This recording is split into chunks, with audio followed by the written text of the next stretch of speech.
Welcome to Caribbean Thought. Um, um, and today is class 4 in Caribbean Thought. I was making the point that next week, what we will do is we will jump um, into the film Life and Death. The students will get a chance to see Life and Death.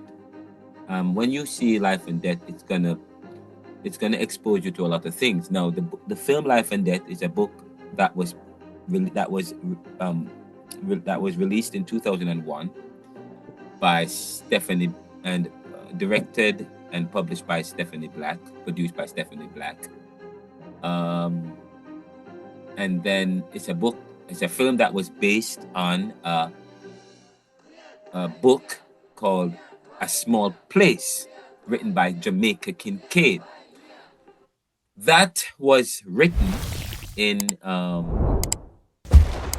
about Antigua. It was written about Antigua.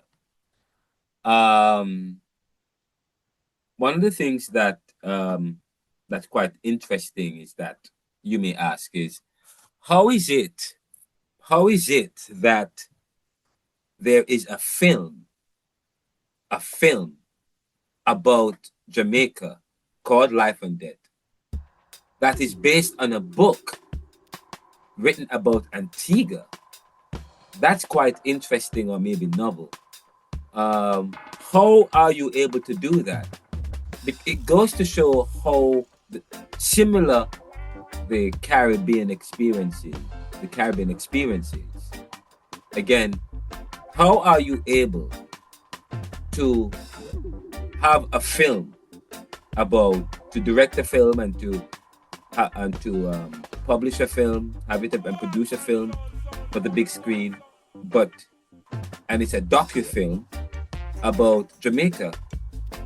Yet this film is based on a book, and of course the film is again written by, published by, but edited and published, produced by what's her name again, Stephanie Black, about Jamaica, and then it's based on a book called A Small Place, written about Antigua by Jamaica Kincaid. How is that possible? And I'm saying to you, it shows the connection between places, between places in the Caribbean, and that's quite powerful, and that's quite interesting, and that is why we can have a course like this, Caribbean Thought. So you get a chance to watch that, and we'll begin to talk about um, the facade of independence, because I the I we will dub next week lecture the facade of independence. I don't think we're going to get a chance to talk about it today because we by the time the syllabus is lengthy. I prepare a very lengthy syllabus. It's almost a booklet, and we will get about it, and we will delve into it today. And you will also learn quite a few things when we start to explore the syllabus about the course. What are the outcomes? What are the expectations? And so, what are the responsibilities? What are your rights? So on and so forth. So we get a chance to do that today, and we'll get a chance to get to know you more as well. But now, in getting to know you, I want to learn about you. In getting to know you, it provides an opportunity to share your responses to the assignment. The assignment, of course, was for you to one, talk about your initial reflection. Sir, is there Yeah. any way you can turn up? You're very low. Very, very Share your initial reflection. How is it now? Ah, little bit. Better. sorry. I was low. Volume was at 10%. You get a chance to share your initial reflection about the Afrocentric paradigm, and then of course you will then, and some of you will also just talk about what you glean from neoliberalism. Please make it very short because I want to finish the syllabus today and assign and get you guys in groups, because week 12 and 13, or week 11 and 12, you will present in your groups on the islands. You guys will do a presentation on Caribbean islands. um but we will put you in your groups this week. Some of you who missed weeks 1 and weeks 2, the classes are recorded. If you go to JTS online, you'll see the recordings are there. you can click on the recordings, and the recordings, all the classes will be recorded and will be available to you. You can watch them. I believe those two classes were quite powerful. I think you should watch them. That's about it for that. We have 29 students in the class, so I think we can begin officially. Now, so welcome to the class. Today, I want to ask you guys to begin to. We won't. I don't think I want to share the. I don't want to go to. I don't want to do the syllabus as yet. I'm going to give you guys a chance to introduce yourselves. And who wants to go first? It's now 7:30. The, it's now 6:30. It's 6:30 in Jamaica. The class is supposed to end at 9. So we have about home 6:30, about 2.5 hours.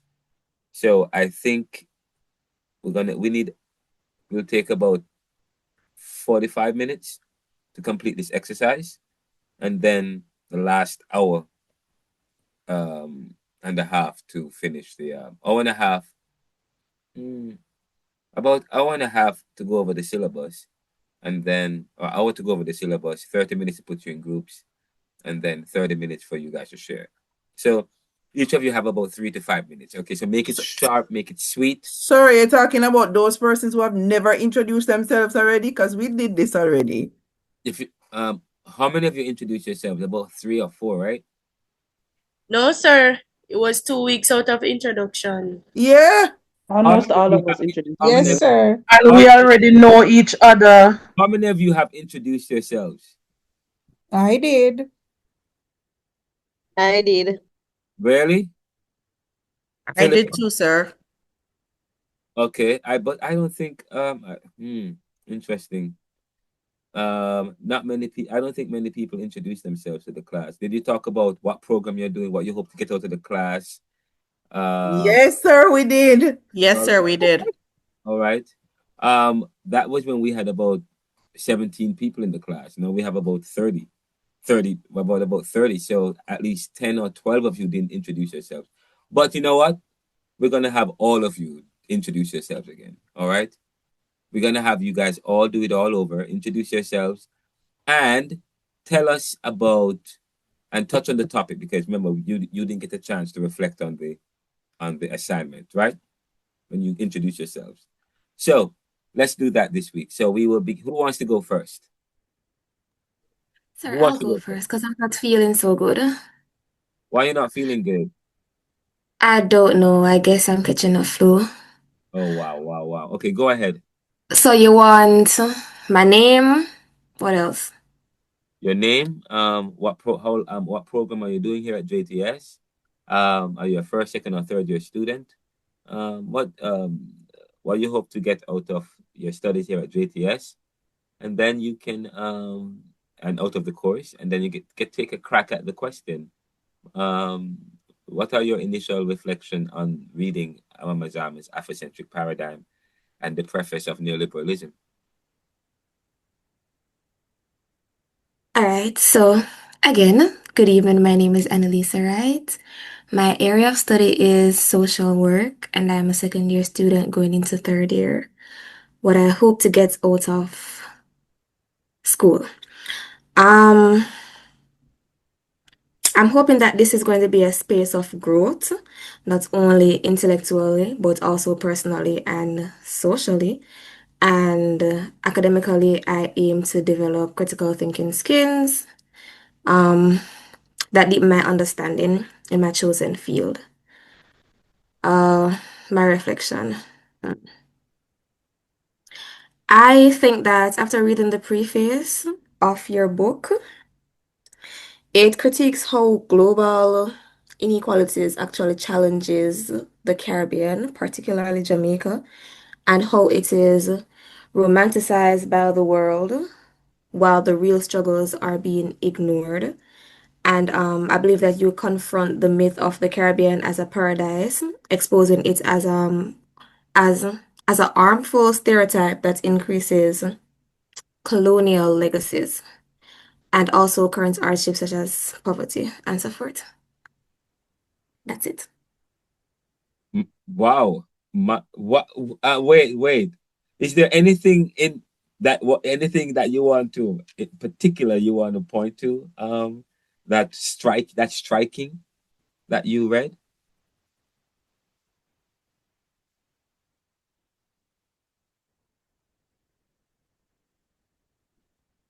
Anything that's striking that striked you that you want to publish? Because you said you made a very important point. You said that I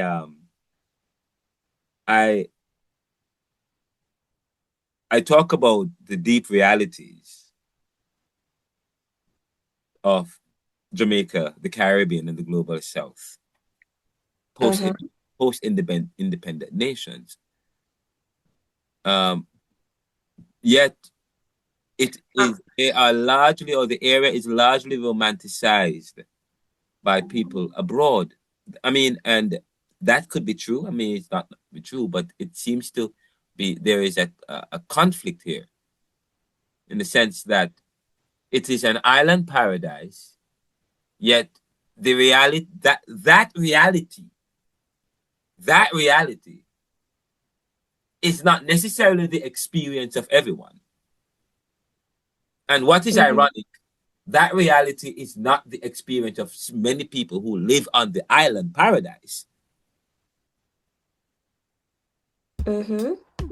While at the same time, we're talking about the book that I wrote, Neoliberalism. While at the same time, there are people outside of the Caribbean that would see it as an island paradise.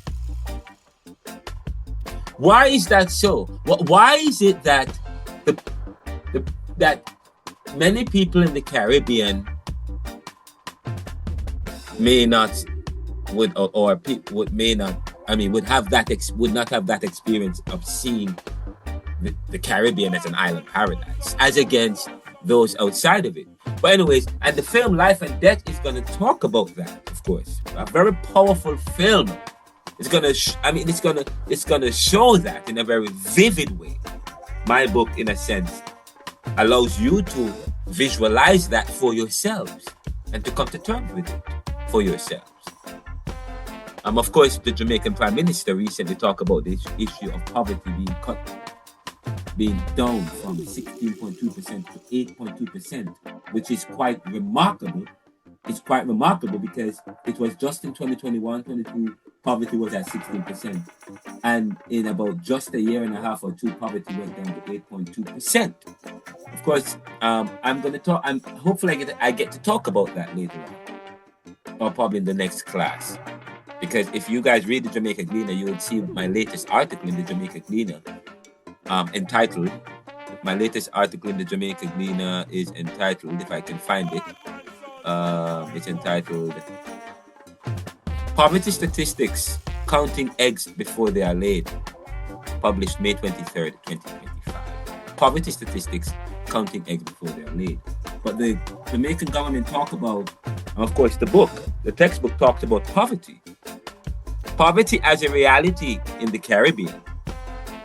And of course, I said to you, you talk about the fact that the preface of neoliberalism talk about the romanticization of the Caribbean, but yet there are deep realities that one cannot escape, because the Caribbean deals with brain drain and the issue of immigration. And the way in which the Caribbean see and practice immigration is different from how immigration is practiced in the global South, the global North. The way in which people travel from global North to the global South is different in terms of how they travel from the global South to the global North. In fact, the ease of travel is one of the things you notice. The ease of travel, the travel that takes place from the global South to the global North, it's marked with a lot of draconian policy and suspicion. I talk about that in the book when I talk about the alien or the immigrant is usually portrayed as an alien with 3 heads and big sharp teeth, seeking to steal and destroy the profit and disrupt society. But anyways, I don't want to get into that too much right now. But you know, one of the things that I would talk about is my experience here coming to the US. Some of my friends would ask, "Why are you here? Why are you in the US? Oh my God, Jamaica is so beautiful. Barbados, Cayman Islands, all these islands, they're amazing. Why? I would give up anything to be there." That's quite interesting, is it not? Is it not? It's quite interesting. It's quite interesting because then you find that the reality of opportunity comes to bear, and we'll talk about that some more. But anyways, thank you so much for the reflection. What about the Afrocentric paradigm? Anything about the Afrocentric paradigm that you want to reflect on?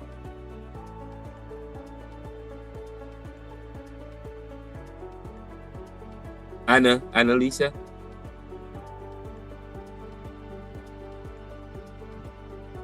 All right, that's fine. Who wants to go next? All right, sir. Good evening. Good evening. Davina Barrett. I'm a second year student going into third year, and my area of study is guidance and counseling. Okay. All right, sir. So a lot of things was said in the preface, but one of the things that really jumped out for me, and I did argued about it in the reflection, was the Washington consensus. I don't know if that's the term that was used. Yeah, I did. Yes, the Washington Consensus. Right, and when I looked it up, it's a monetary thing that monetary policy. And speaking of like the IMF, and I was really just questioning it, you know, because in the preface you mentioned about this thing, the Washington consensus, they were used to build up healthcare and to support education and a whole lot of stuff concerning society. And I was looking at it concerning Jamaica. Like I said, a lot of arguments started in my mind that we know that the government would have gotten these monetary supports, you know, and I was looking at the fact that the society or the nation itself, it seems as if we are still under bondage or we are still suffering because some of these monies are not being used to facilitate or to help anything concerning education, health care, community care, social care, whatever it may be. So I was really arguing the fact that these stuffs are issued to the government, yet the nation's people are not benefiting from it. So that was really one thing that stood out for me concerning the preface. Yeah. Good. The idea of Washington, but you understood the concept of Washington Consensus, as I put it in the book. Sorry, you're so low. I don't know if it's me alone. You understand the concept of Washington Consensus, yes, as described in the book.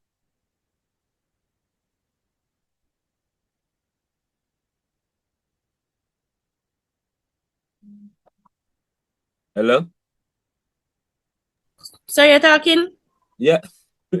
I said yes. What do you understand by the term Washington Consensus? Like I said, sir, when I looked it up, because it was the first I'm hearing about the term, but I get to understand that it concerns monetary policies. Okay. And one of those examples are like the IMF.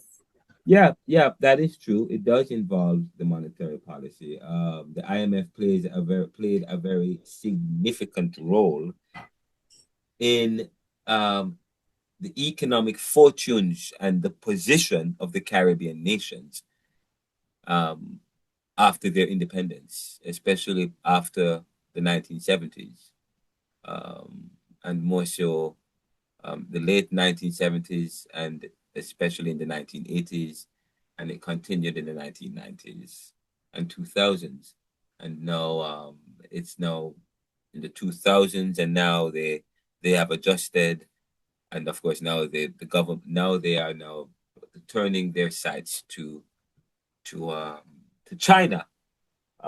They're doing now. They want now. China is heavily invested in Jamaica, and of course, recently we heard that the U.S. government and the Trump administration is against China's investment in Jamaica, the Caribbean, and Panama. In fact, they have stationed more troops there. I have talked about what does that mean for the Caribbean nations, for Jamaica. Um, we have largely enjoyed a calm um, we geopolitical region. The geopolitical region that we're in has been largely calm. The U.S. has provided um, is of course the U.S. is right there as a superpower, provides security and so on, and the U.S. is still heavily invested in Jamaica, and one of the questions that even you may have to contend with in this class is what does that mean for Jamaica to and for Caribbean, not just Jamaica, but Barbados and many other Caribbean countries um, are have received investment from China um, to the tune of billions of dollars, and we don't know what the deal involves. And I think that was part of the problem with Caribbean countries is that they made deals in the 1980s, the 1970s, 80s, 90s that has helped to disadvantage the Caribbean, that has helped to create the economic plight, so the economic position of the Caribbean. But now we're hearing that the Caribbean, but of course, some of it stems from corruption and mismanagement and so on and so forth over the years, which probably we'll maybe get a chance to get into that. But when we talk about the Washington Consensus, of course, we're talking about a particular concept that involves. Excuse me, sir. Yeah, go ahead. Sir, You no, you get the mic you on. you kind of in and out, low, high. I don't know if Yes, it's sir, my I'm not device. hearing. I'm not. Yeah, I sometimes my computer does that. Let me see if I need to close some of my windows. Probably I need to close some stuff. Hold on.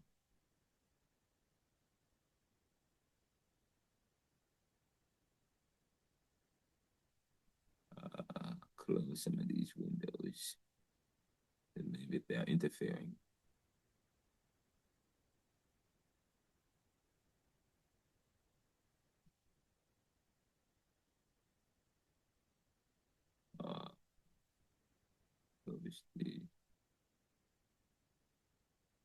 Close this one. Cancel. All right, how do I sound? Way better, sir. Way better. Better, sir. I have a million things open on my system. I think that's what's creating the problem. All right. But when we talk about well, this is not the class to talk about Washington Consensus, but I just wanted to know what you thought about. But when I talk about Washington Consensus, it comes from the idea of this bureaucratic phenomenon. It comes from the idea of an understanding, a philosophical understanding of economics, of how to do economics, of how. And earlier I was asking somebody, what is economics? Economics is the science that looks at how goods and services, so how resources are distributed within societies amongst unlimited wants, amongst unlimited needs. Okay. So what is the distributive formula? And so the idea is that economics is the science that is supposed to help to adjudicate, or supposed to help to give us the idea as to how to distribute amongst unlimited wants and desires. I said to somebody earlier, you cannot live beyond your means. You have no matter how much you have, you always have unlimited wants and desires, and their needs. So your resources, and we have limited resources. So we have, and we talk about who controls the factors of production within a mixed economy, who controls the factors of production within a state-run economy. Those are some information that you should already know, you should already have. Okay, but when we talk about this Washington Consensus and what it means, is that we're talking about a Jamaican society, a Caribbean society within history that has advocated or that has been impacted by an economic philosophy that has helped to hold Jamaica and the Caribbean countries back. A philosophy that involves a power dynamic, and I talk about this power dynamic, that stems from a capitalist regime from the global north, from a post-industrial complex that says that we are to practice a kind of economics that involves opening up our economic systems, deregulating, discontinuing infrastructural spending, to revalue one's currency, so on and so forth. Those are some of the things that happened in the 1970s and 80s and 90s over the period where Jamaica followed a kind of philosophy, a globalist philosophy. This philosophy of globalization that says once the Caribbean countries, once newly independent countries were to plug themselves into a kind of capitalist regime, an international regime, a system that involves opening up their economy to allow for globalization to take place, to allow for and globalization is really the crossing of borders. Globalization is where goods and services cross borders. Globalization is where goods and services cross borders. And when Caribbean countries got independent in the 1960s, the 1970s, okay, the plan for their independence was for them to be sovereign and for them to develop a kind of prosperity. But this prosperity was cut short by when they decided to plug themselves into this new globalist regime. The globalization was taking place in the 1970s and 80s. And so they signed themselves into deals that involves opening up their economies. But this opening up of their economies led to a penetration that has ultimately helped to kill these local markets and created things like brain drain and has created more dependency. And the IMF and the IMD and the Inter-American Development Bank and so on. So when we talk about the Washington Consensus, we're talking about a bureaucratic phenomenon that involves a pharisaical system, a hypocritical system, a pharisaical system and a hypocritical system that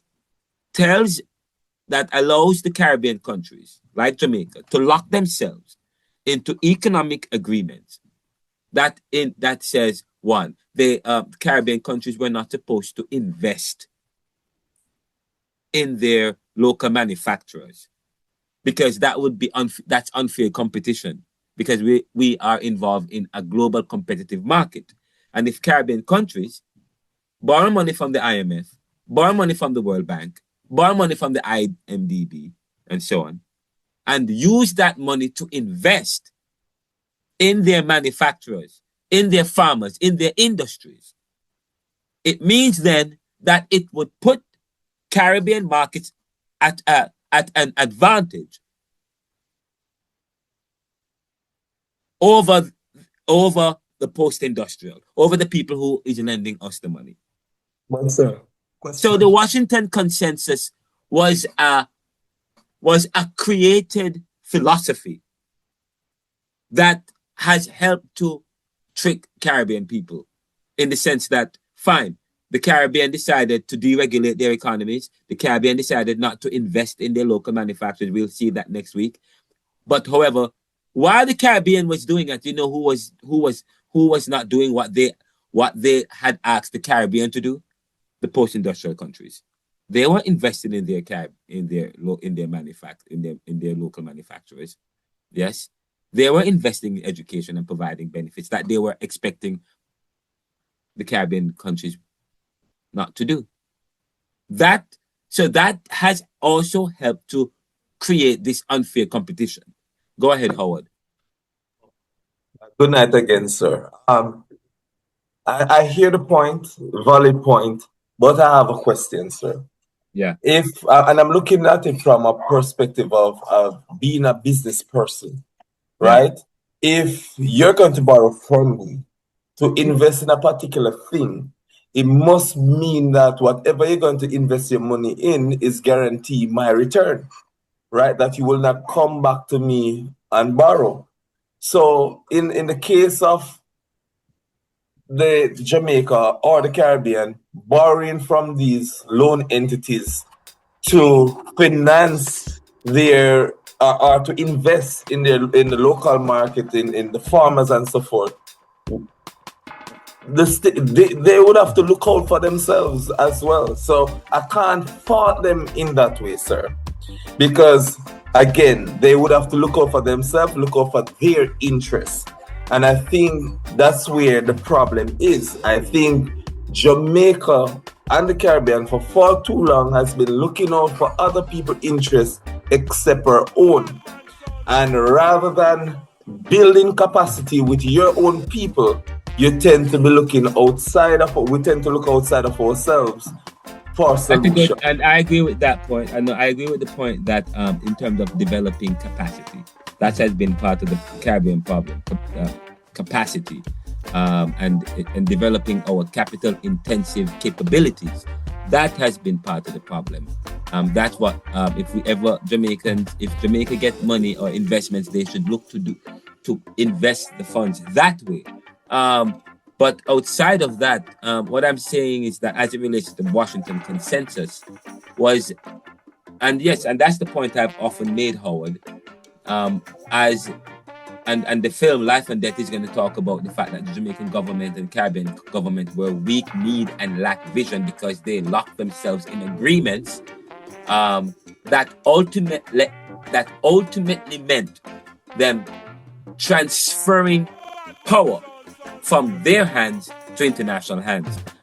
The book that we're going to talk about, Ramesh F. Ramsawan, talks about that in the challenge of structural adjustment in the Commonwealth Caribbean. And of course, Michael Manley alluded to that when he talked about that in the 1970s in an interview, when he says that when he sat down with the IMF and with the international lenders, according what they had said to him, it is not my problem, it is your problem, because they were lending money to Caribbean government and people at high interest rates, very high interest rates. And not only that, there were time conditionalities that involves things such as you cannot invest in certain industries, you cannot invest in you can't subsidize your farmers, you can't subsidize your manufacturers, and so on and so forth. And say for example, Jamaica wanted to use the money for the capital intensive capability for economic development, because economic development facilitates economic growth. You cannot have economic growth without economic development, and economic development requires a kind of capital intensive investment that Jamaicans and Caribbean countries lack, and they lack that. All they got for investments, the conditionalities placed on the loans and the interest rates placed on the loans prevented them from doing so. Of course, I talk about that in neoliberalism, but we'll talk about that some more later on in the class. But who else is next? Let's move on.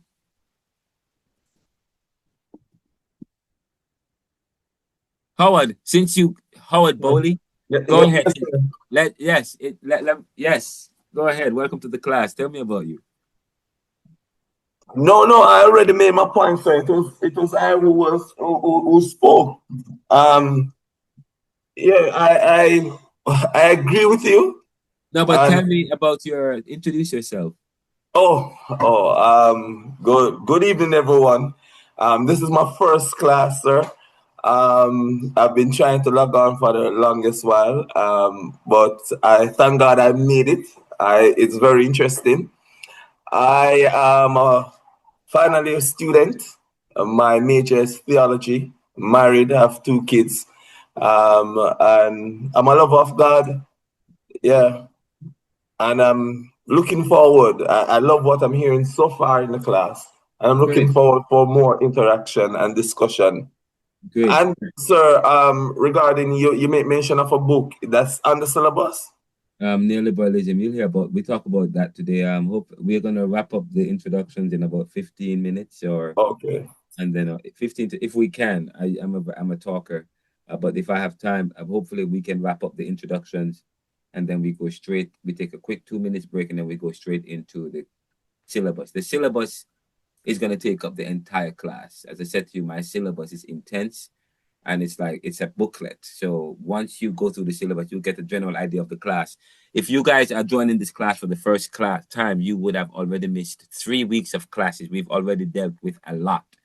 When I go over the syllabus, you'll hear me talk about that. Now, the class is available on the Zoom, the recordings. I record all the classes now, and I have been teaching this course since 2020. So, and we have, and the classes is available on my YouTube channel.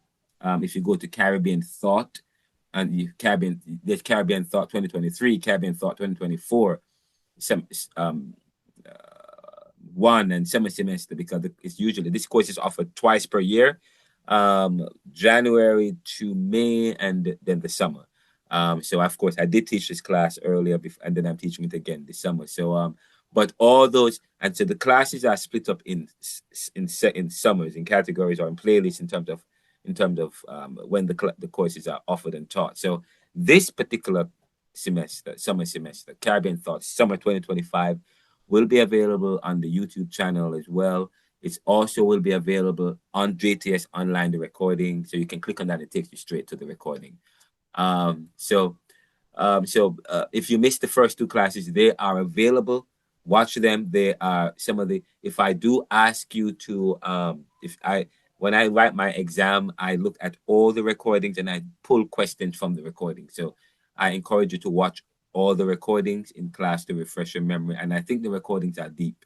I rewatched them and they're really deep. So if this is your first time, go back, watch the recording. It will give you a sense of the class and some of the heavy subjects. Some of the things we're going to be looking at, we already start talking about the Afrocentric paradigm. We've already talked about history from below. We already started talking about that, and the approach to Caribbean thought. Caribbean thought is not Caribbean philosophy. It's not Caribbean history. It's not Caribbean theology. But of course we will talk about those. But what are our approaches to Caribbean philosophy? What is our approach to Caribbean theology? What is our approach to Caribbean history? Where and Caribbean epistemology? And epistemology has to do with truth. Now, how do you know what you know? Where does it come from? Does it come from a history that is stolen and bastardized that you now still revel in? Or do you embrace a history that says Obeah is evil? A history and an idea and a concept that has been given to us by the very same people that had colonized us. Yes. So we will talk about, I mean, did Christopher Columbus discover the Caribbean? We talk about Caribbean history. Or did African sailors come to the Caribbean before Columbus? Yes. We have documentary evidence, and we have a book that we will delve into, like the book called They Came Before Us. Sorry, They Came Before Columbus, The African Presence in Ancient America by Ivan Van Sertima. So that's where our Caribbean history is. We're not going to look, it's not primary and it's not pleasantries. It's deep academic rigor. It's critical thinking at work. Collegiate work at work. We're academics and we're scholars. And that's part of what we will do in this class. Who is next?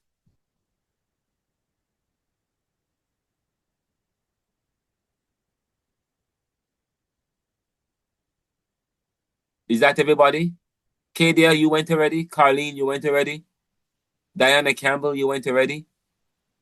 Have I met Sir, everyone? can I go? Who that? Who that? Constance. Go ahead, Constant. Welcome to the class. It's a pleasure. Okay, thank you. All right. My name is Constance Ferguson Booth, and I'm a second-year student. I'm going into third year of social work, and my reflection on what I've read in the neoliberalism book is that Jamaica's identity is deeply rooted in the African heritage. We know that now. But as Jamaicans, we need to celebrate the heritage. But the legacy has been marginalized and all throughout history. Also, Eurocentric narrative dictators, that is, have historical devalued African contribution to global civilization. What we as Jamaicans need to do is to reevaluate the cultural practices and beliefs that have been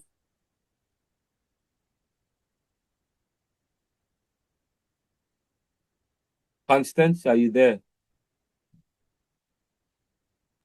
You're Constance, muted. Oh, sir, I didn't realize that the mic was muted. okay. Okay. All right. So my name is Constance Ferguson Wood, and I am I'm in second year going into third year. I'm doing social work. I'm going to jump ahead a bit and just talk about the reflection that I've read, right? No, we heard the first 2 minutes, but Okay. after a while we didn't hear you. But Okay. All are right. So you hold on. Are you talking about what are you reflecting on? the Afrocentric paradigm. But you said something about neoliberalism, did you? About what? Did you say something about neoliberalism? Yes. Yes, I did. Okay. So so you're reflecting on both. Yes. Okay, go ahead. Yes. So I was saying, as it relates to the historical marginalization of African traditions in Jamaica, I now know that Obia and revivalism have been marginalized and labeled as fringe or demonic, while Christianity has been upheld as ideal. But in my reflection, I still view Obia and revivalism as being negative and demonic. Stop. Constance. Go back 2 sentences and read that again. And go back to what? Okay. And then go back to your class. You are making a logical, you're making an argument, and probably maybe it's from a deductive one, or probably it sounds more inductive. But go back 2 sentences and let me hear what you are saying. Okay, I said as it relates to historical marginalization of African traditions in Jamaica, I know that Obia and revivalism have been marginalized and labeled as fringe and demonic, while Christianity has been upheld as ideal, right? But I go back and I say, yes, based upon what I've learned, I'm just unlearning and relearning that, but in my opinion, reflection, I still view Obia and revivalism as being negative and demonic based upon the fact that what our foreparents did with it. They didn't do anything positive with Obia. They did pure negative things. Kill off people, set up upon people, all of those things. Those are the things that I know about Obia and revivalism. So this that I'm learning now, I'm just trying to accept, but it's gonna be hard. So you okay, and that's fair enough. I like how you beautiful, well done, well said. I like your position. But you said that you know that revivalism, or let's put it another way, more generally put, you know that Yeah. African spirituality, yes, or African traditions have been marginalized, historically. That marginalization, that marginalization, how does it come about? Through miseducation, yes, yeah, right? Through interference, yeah, through manipulation, yes, through colonization, yes. And then you say, and Christianity has been upheld by what? Through education, yes, through cultural impositions, yes, through what Michel Foucault, who the postmodernist, Michel Foucault, we'll talk about him later on. Michel Foucault, who talks about institutions. He says that there's a relationship between knowledge and institutions. Knowledge, institutions exist to to to maintain the status quo and a particular kind of knowledge. Um, I talk about the fact that earlier, you of course. So here it is that you agree that African traditions and spirituality have been manipulated. I mean, they're marginalized, whether through manipulation, colonization, and so on and so forth. And it has even been made illegal by our colonizers, our slave masters, who are no longer our slave masters in one sense, but in another sense, you could say they are still are, whether indirectly through brainwashing that exists in institutions today. That might be bluntly or harshly put. But we're going to talk about Afrocentricity and Eurocentricity as well. But here it is that you have come to terms with that, Claudine.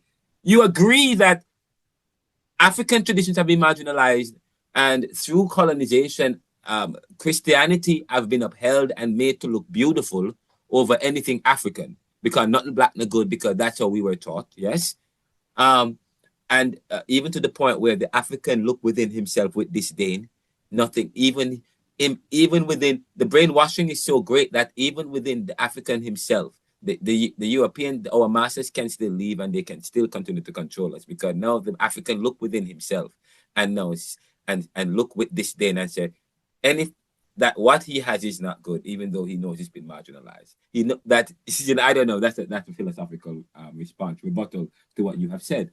But that's the point I wanted to make, Claudine. How is it that you are able to say that in one breath? Obia has been African traditions are marginalized, and European traditions have been made to look beautiful and romanticized, according to Anna. But at the same time, you still accept the fact that you're still gonna think that you're still not gonna embrace it as being anything positive, but it's negative because because of your experience, you say. Because of what your parents say. But your parents were our parents were colonized too. Yes, I mean, I always thought that after I used to when I used to go to Brighton go look for my friend Michael, and we see there's one lady that used to have her curtain with her little panel thing at the front. We would walk on the next side. We were so afraid, and just so you know, just a year or two ago that I've just started to explore some of these. By the way, so it's fine. But the point I'm trying to make is that here it is. By the way, Nanny of the Maroons, do you know she was an Obia woman? Do you know that? Yes? Claudine? Yes, sir, I know that, but Claudine wasn't the one that was making the point, sir. It was Oh, someone else. Constant, sorry. And Constant, sorry. Constant. That's okay. Constant, do you Yes, see sir. in the last class, in the last two classes, many of you were praising and glorifying Traore, right? Yes? Yes, sir. You Yes, guys sir. were talking about Traore, and Traore wrote a very harsh letter to the Pope, the new Pope. Yes? Talking about what they have done to his people, not just Sierra Leone or wherever he's from, but from all over Africa. Kill their traditions and their people and their institutions, and even when they brought them here and gave them independence and everything, they're still trying to kill them. Anyways, but Traore talks about the fact that the church has committed heinous crimes against people. Yes? And used the Bible to even to justify slave inappropriately. So the points I'm making is, how can you now still arrive at that position if But you sir, have not been? Yeah. I'm basically telling you from what I've learned over the years, not just from my parents. Yeah. What we black people use Obia to do. Them use it for take away people, man, and do all sort of evil thing over people because them get a position in the workplace and all of those things, them kill people. Those are the things I'm talking about that they do with But Obia. Obia So has it don't have also, it does not have a positive light. Constance, but Obia, Nanny of the Maroons, also used Obia to secure Jamaica's freedom. And she's So I thought that was Sir, 80. but we, no, sir, but we don't use it for that purpose anymore. no. Who said that? No. What I'm saying to you is no. It is. Yeah, say for example, capitalism and Marxism. In the U.S., people say that capitalism is good, Marxism is bad, and the argument about Marxism being bad is that it is bad because look at Cuba, look at China.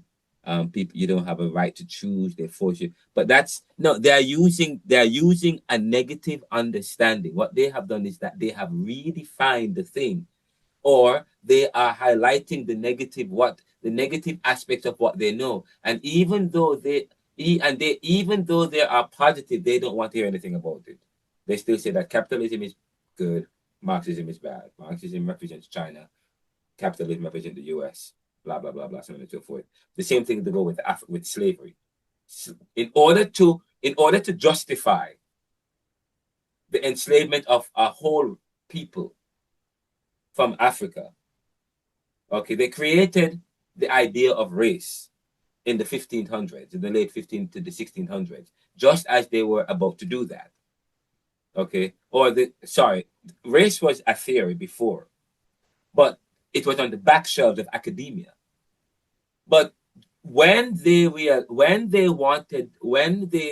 merchants and the nobles and wanted to justify slavery to their good consciences, they used the idea of race. They pulled the idea of race that was on the back shelf, that was a theory. All of a sudden, it's no longer a theory. They brought it to the front of academia because it became useful. It became a pragmatic truth. There is pragmatic truth, there's coherent theory of truth, and there is a correspondent theory of truth. Pragmatic truth is truth that serves the interests of the status quo, or those who have the power for that truth or idea to allow it to serve. Now, let's continue with the point. So, all of a sudden, race becomes a reality and race exists when it was never existed. So, race exists. The idea of race was now used to justify to say, well, the Bible talks about the idea of slaves or and so on. And black people from Africa, or the people from Africa, they are the lowest race. And so therefore it is okay. They are not real people, they're not human beings. Utilizing the Bible and utilizing Christianity and being blessed by Christianity and the idea of race. But we still, and these very same people who promoted Christianity, who came to capture this world and tried to commit genocide of a people under the name of Christianity, and did the crusades in the name of Christianity. I said to people, when certain people fight for freedom, they're called terrorists. When black people fight for their freedoms, they're called terrorists. But if white people do so, it's a revolution. When black people, if African people create their own religions and traditions, and people corrupt it, it is all evil, always evil. But when the Europeans have their religions and use it to do evil, it is still pure. What does that say about our identity and ourselves as a people?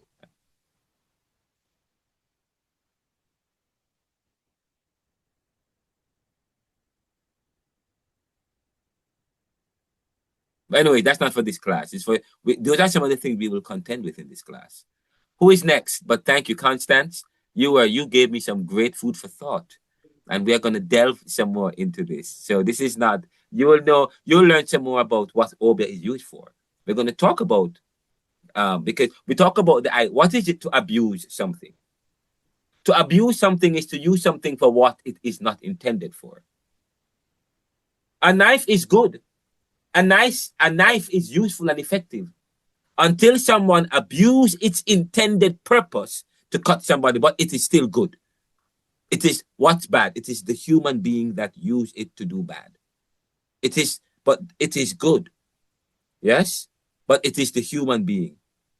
Obeah, it is the same thing. People are using Obeah, and not only that, people are corrupting Obeah as they corrupt Africa, as they corrupt Nelson Mandela. Yes, because he was thrown in jail. Yes, he was thrown in jail for being a terrorist too, And we talk about the bastardization of Africa, of African culture within Western civilization. We'll talk about that when we start later on in the class. Natasha Spence, go ahead. Sorry not to cut you. I'm apologizing for Carleen. She was kicked off. She's facing some technical difficulties with her laptop. All right, thank you. Hopefully she can come back on. Okay. Sir, Diana Campbell said to tell you that she's bumped off also. She's having some rain in her area. Is it raining in Jamaica? Not where I'm at presently, but maybe in other places. Thank you for letting me know that. Chantel, can you can note that, probably reach out to them. Maybe hopefully they're able to come back to the class. Oh, excuse me, sir. It's raining heavy where I am too. It's been raining since yesterday, very, very heavy with lightning. All right, let's hurry up and okay, you know what? We won't go. Let's hurry up and wrap this up, because if this is happening, next thing you know, we And I'm not in Jamaica, sir. Oh, where are you? I'm actually in Florida. Oh, you take the class in Florida? Well, I transit. I'm in transit. I'm in Jamaica at times, here at times. Oh, okay. Well, welcome. Have you introduced yourself to the class yet? Sir, I've been done that already. It's Shannon. Oh, you did that from were you in the last class semester? Sir, I've been at all your classes. But why are you in the class again? No, as in this is my first time taking the class, but I've been here from the beginning. Okay, I understand. Yeah, well, okay, good. And Did you talk? Is there anybody else in the class that is joining us for the first time and you haven't shared? Claudine joining for the first time. I just Claudine. want to make a comment before you move on, sir. Yes, Natasha. I was saying I'm not really a Bible person, so I have to say I read my Bible, but I don't know it like all the scholars in here. But if I can recall, there's one part of the Bible, I don't remember exactly where it is, where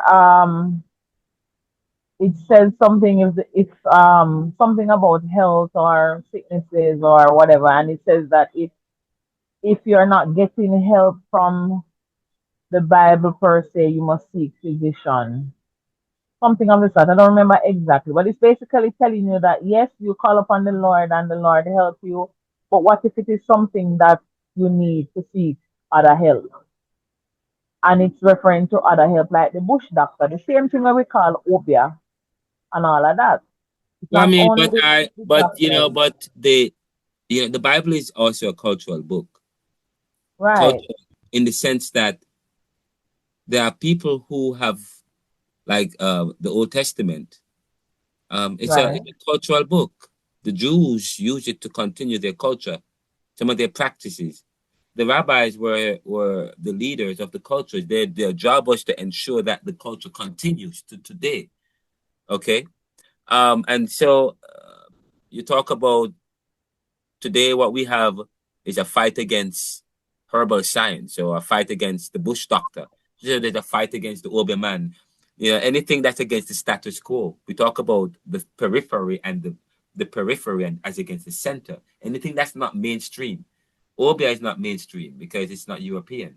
Yes? The bush doctor is not mainstream because it's not Europe. Even if the bush doctor is not Obeah, it's bush doctor is still it's not mainstream and it's usually and it's not and because we are part of the Western civilization and we've been incorporated within the Western civilization and the Western world, devoid of our cultural identity to the point where we have been locked into a religious system that has taught us that we cannot find credence and inspirational value in anything that is historical and that give credence to any cultural antecedent that gives rise to who we are or who we were.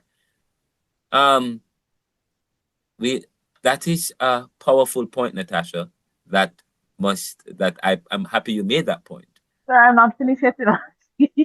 Go ahead, Natasha. Go I was ahead. I was just saying, I mean, we are so against obia, but then I can recall my grandparents saying that, oh, if if somebody's giving you trouble, you read Psalms this over a glass of water, call their names 9 times, and all of that, and all of that, and all of that. And I'm saying, isn't that a form of work in obia?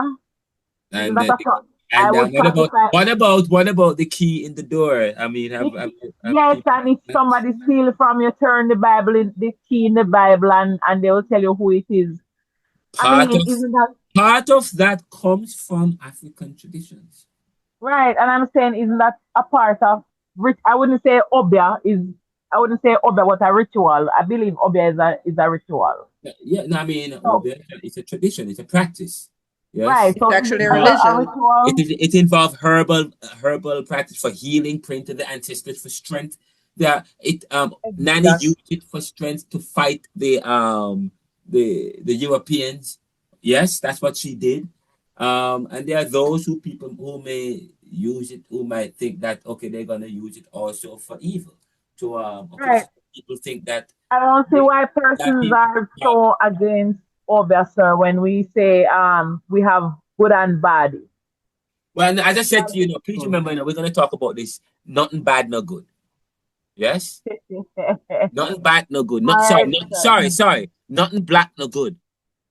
Stemming from, and this is a logical point I'm making. This is the logic that has been created within the Western society. This is the logic. You listen to the logic. People, um,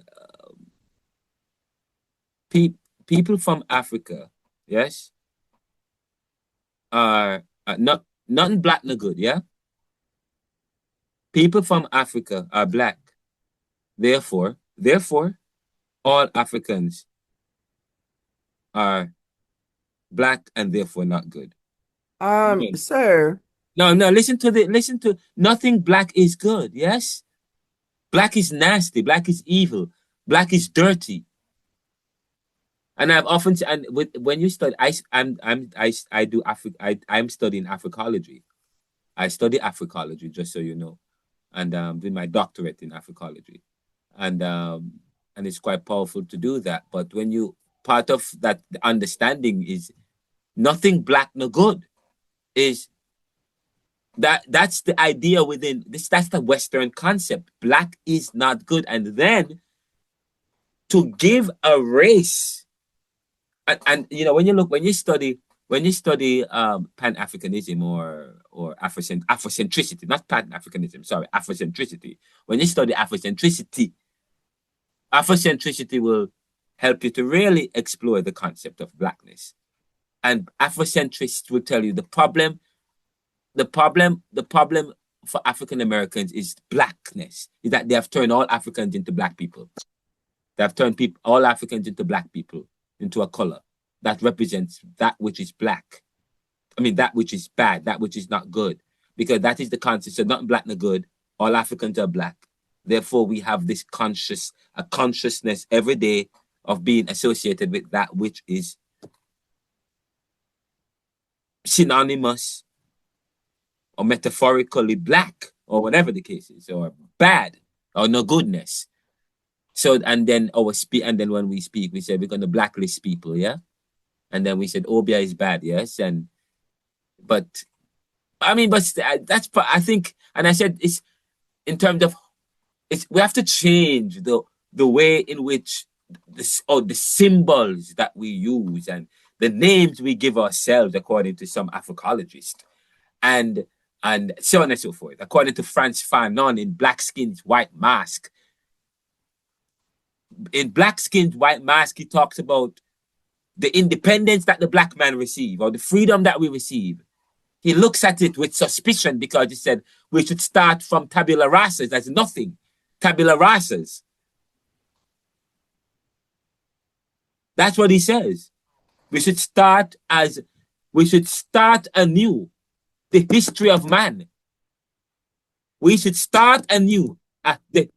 We should start a new history of man for the Caribbean, for the global South, for those nationalists. And he wrote that book in the 1950s, just before he died.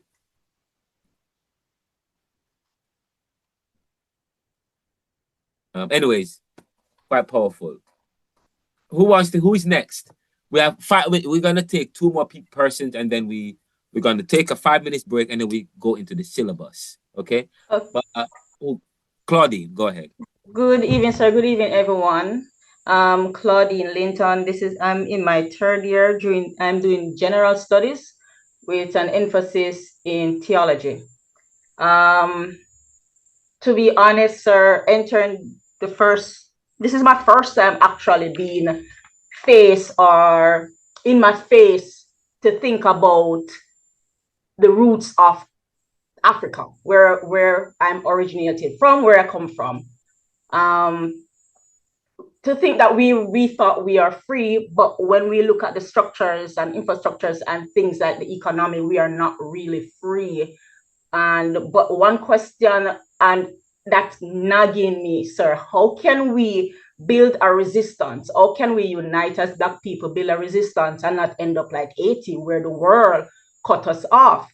How can we regain or build our economy and infrastructure without depending on the outer world in terms of the policies that have been put in as barriers that we can't go this far as a Caribbean nation or as Jamaicans?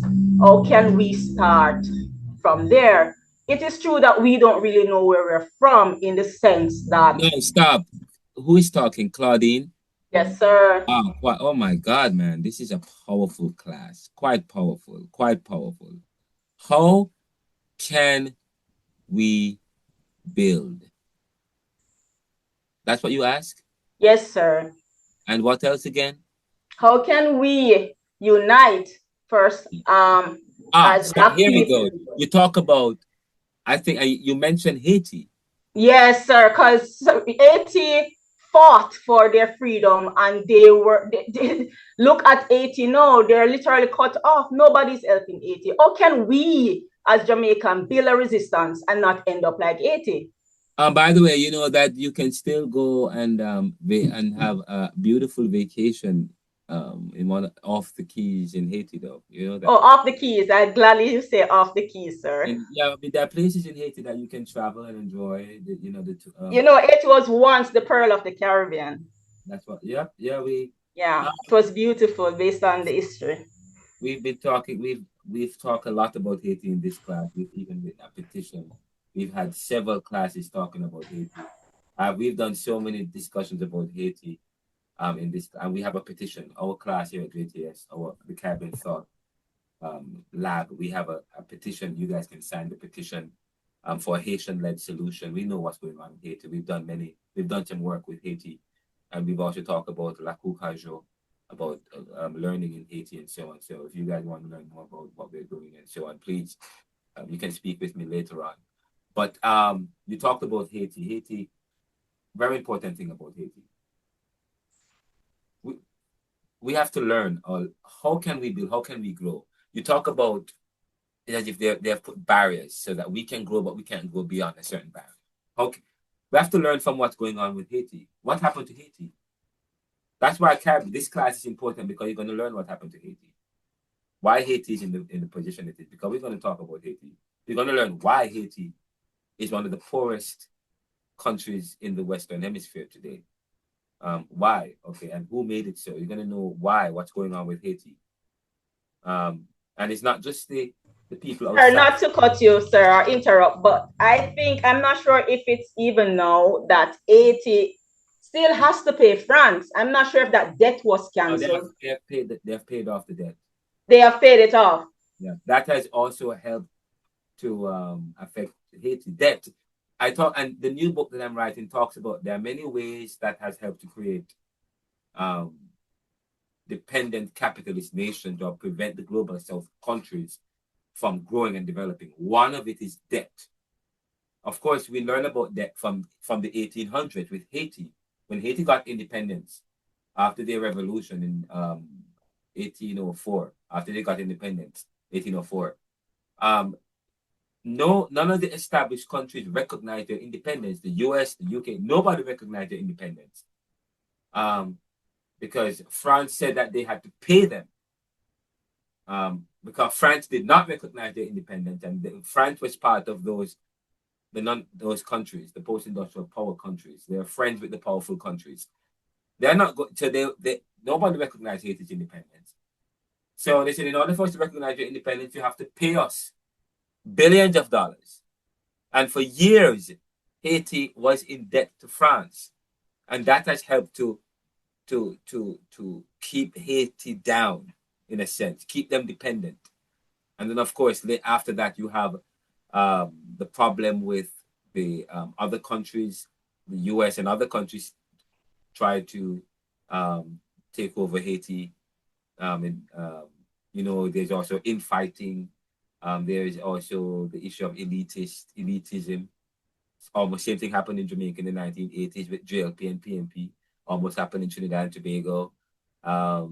What happened in Grenada with Bishop and the CIA, and how our independence and the society that these countries created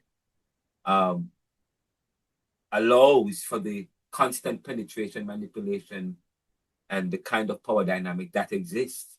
It allows for the easy manipulation, control of the former colonial master. They can still control because of how the country is set up with the JLP and the PNP and the PLO and PNM and so on and so forth, and the kind of education that we are exposed to, that we are Black people and not African people who are inventors and have given the world civilization, because we start from a defeatist position and not a position of victory. And that is the idea of the Afrocentric paradigm. Okay, we don't start from slavery, we start from civilization. We start from sophistication. We start from when when African sailors came to the Caribbean as kings and queens. We start when they were here and gave sophistication to the American Indians that were here. And of course, and the fact that the Europeans, and you may ask, well, okay, if they gave a civilization and they were sophisticated, how is it that they allow these backward people in Europe to take over and to dominate them? Because according to a professor at Temple University, Africologist, Dr. Kimani Nehushi, they thought everybody had civilization. They thought everybody was peaceful.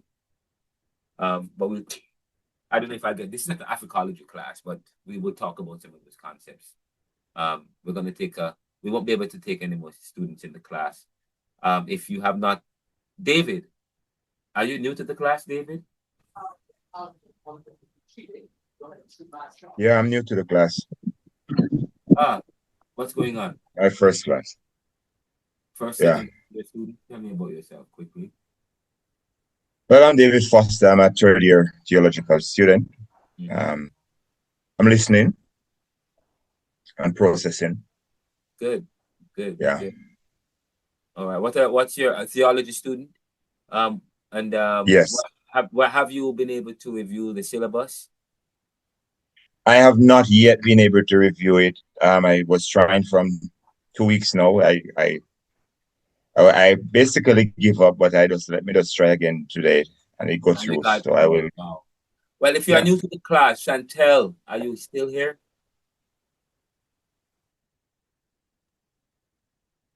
Chantel probably had to get off. She's not probably gonna. Hi, good evening.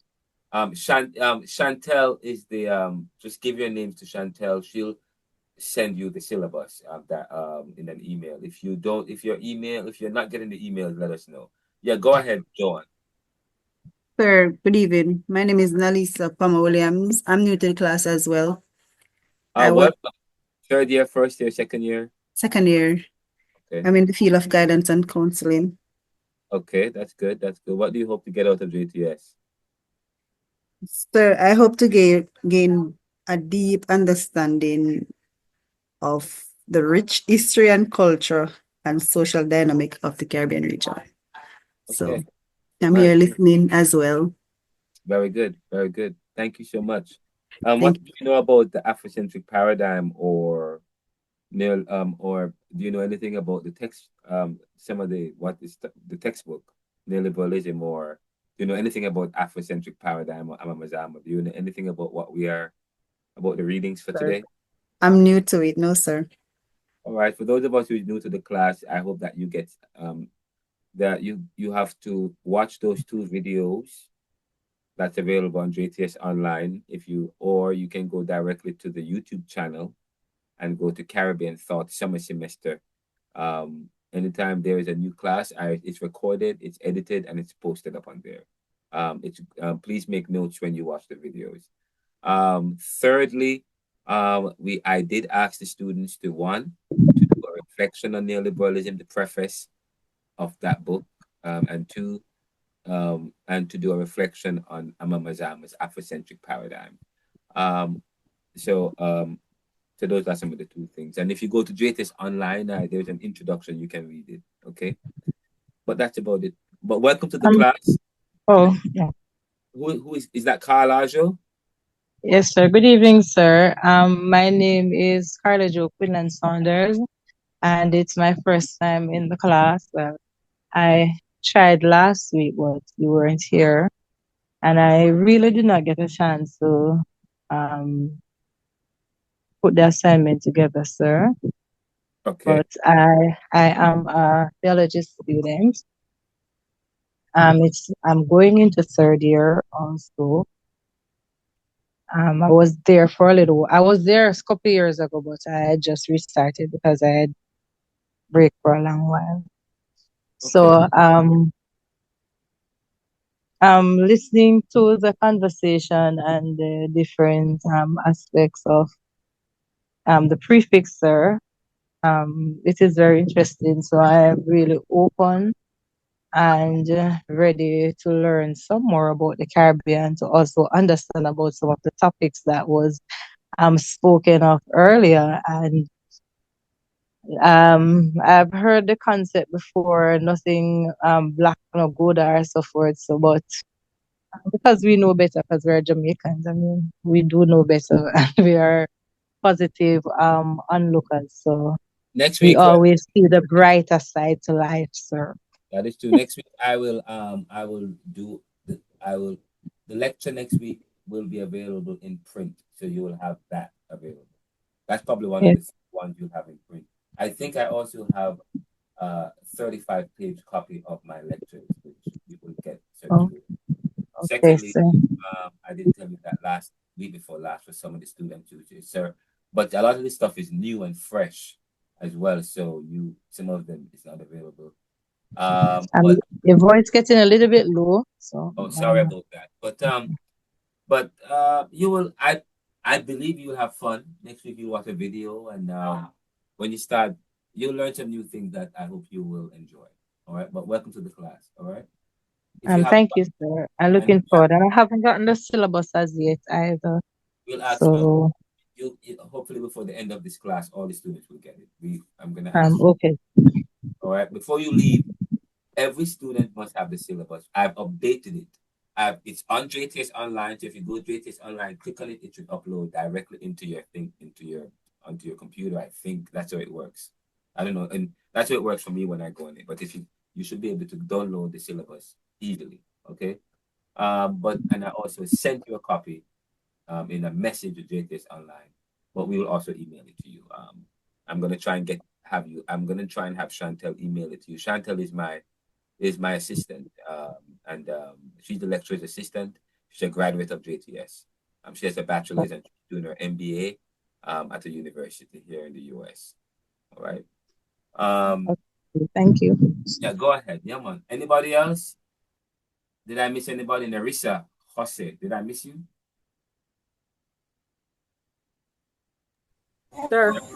Sir, good evening. Wayne, is that Wayne McKenzie? Yes, sir. Wow. Sir, good evening. Am I related to you? I'm not sure, sir. How you do? I'm good. I got to see how you look. All right, let me see if we can turn on the camera. How you look to see if you are one of my relatives. Where are you? Where is? Yes. You're seeing me now, sir? Oh, that's how you're Hawaiian? Definitely. Oh, welcome to the class, Hawaiian. All right. Thank you, sir. Yeah, man. Where are you coming from? Where are you Jamaica. Definitely. Where in Jamaica? St. Thomas. St. Thomas. Okay. Where in St. Thomas? Lethal.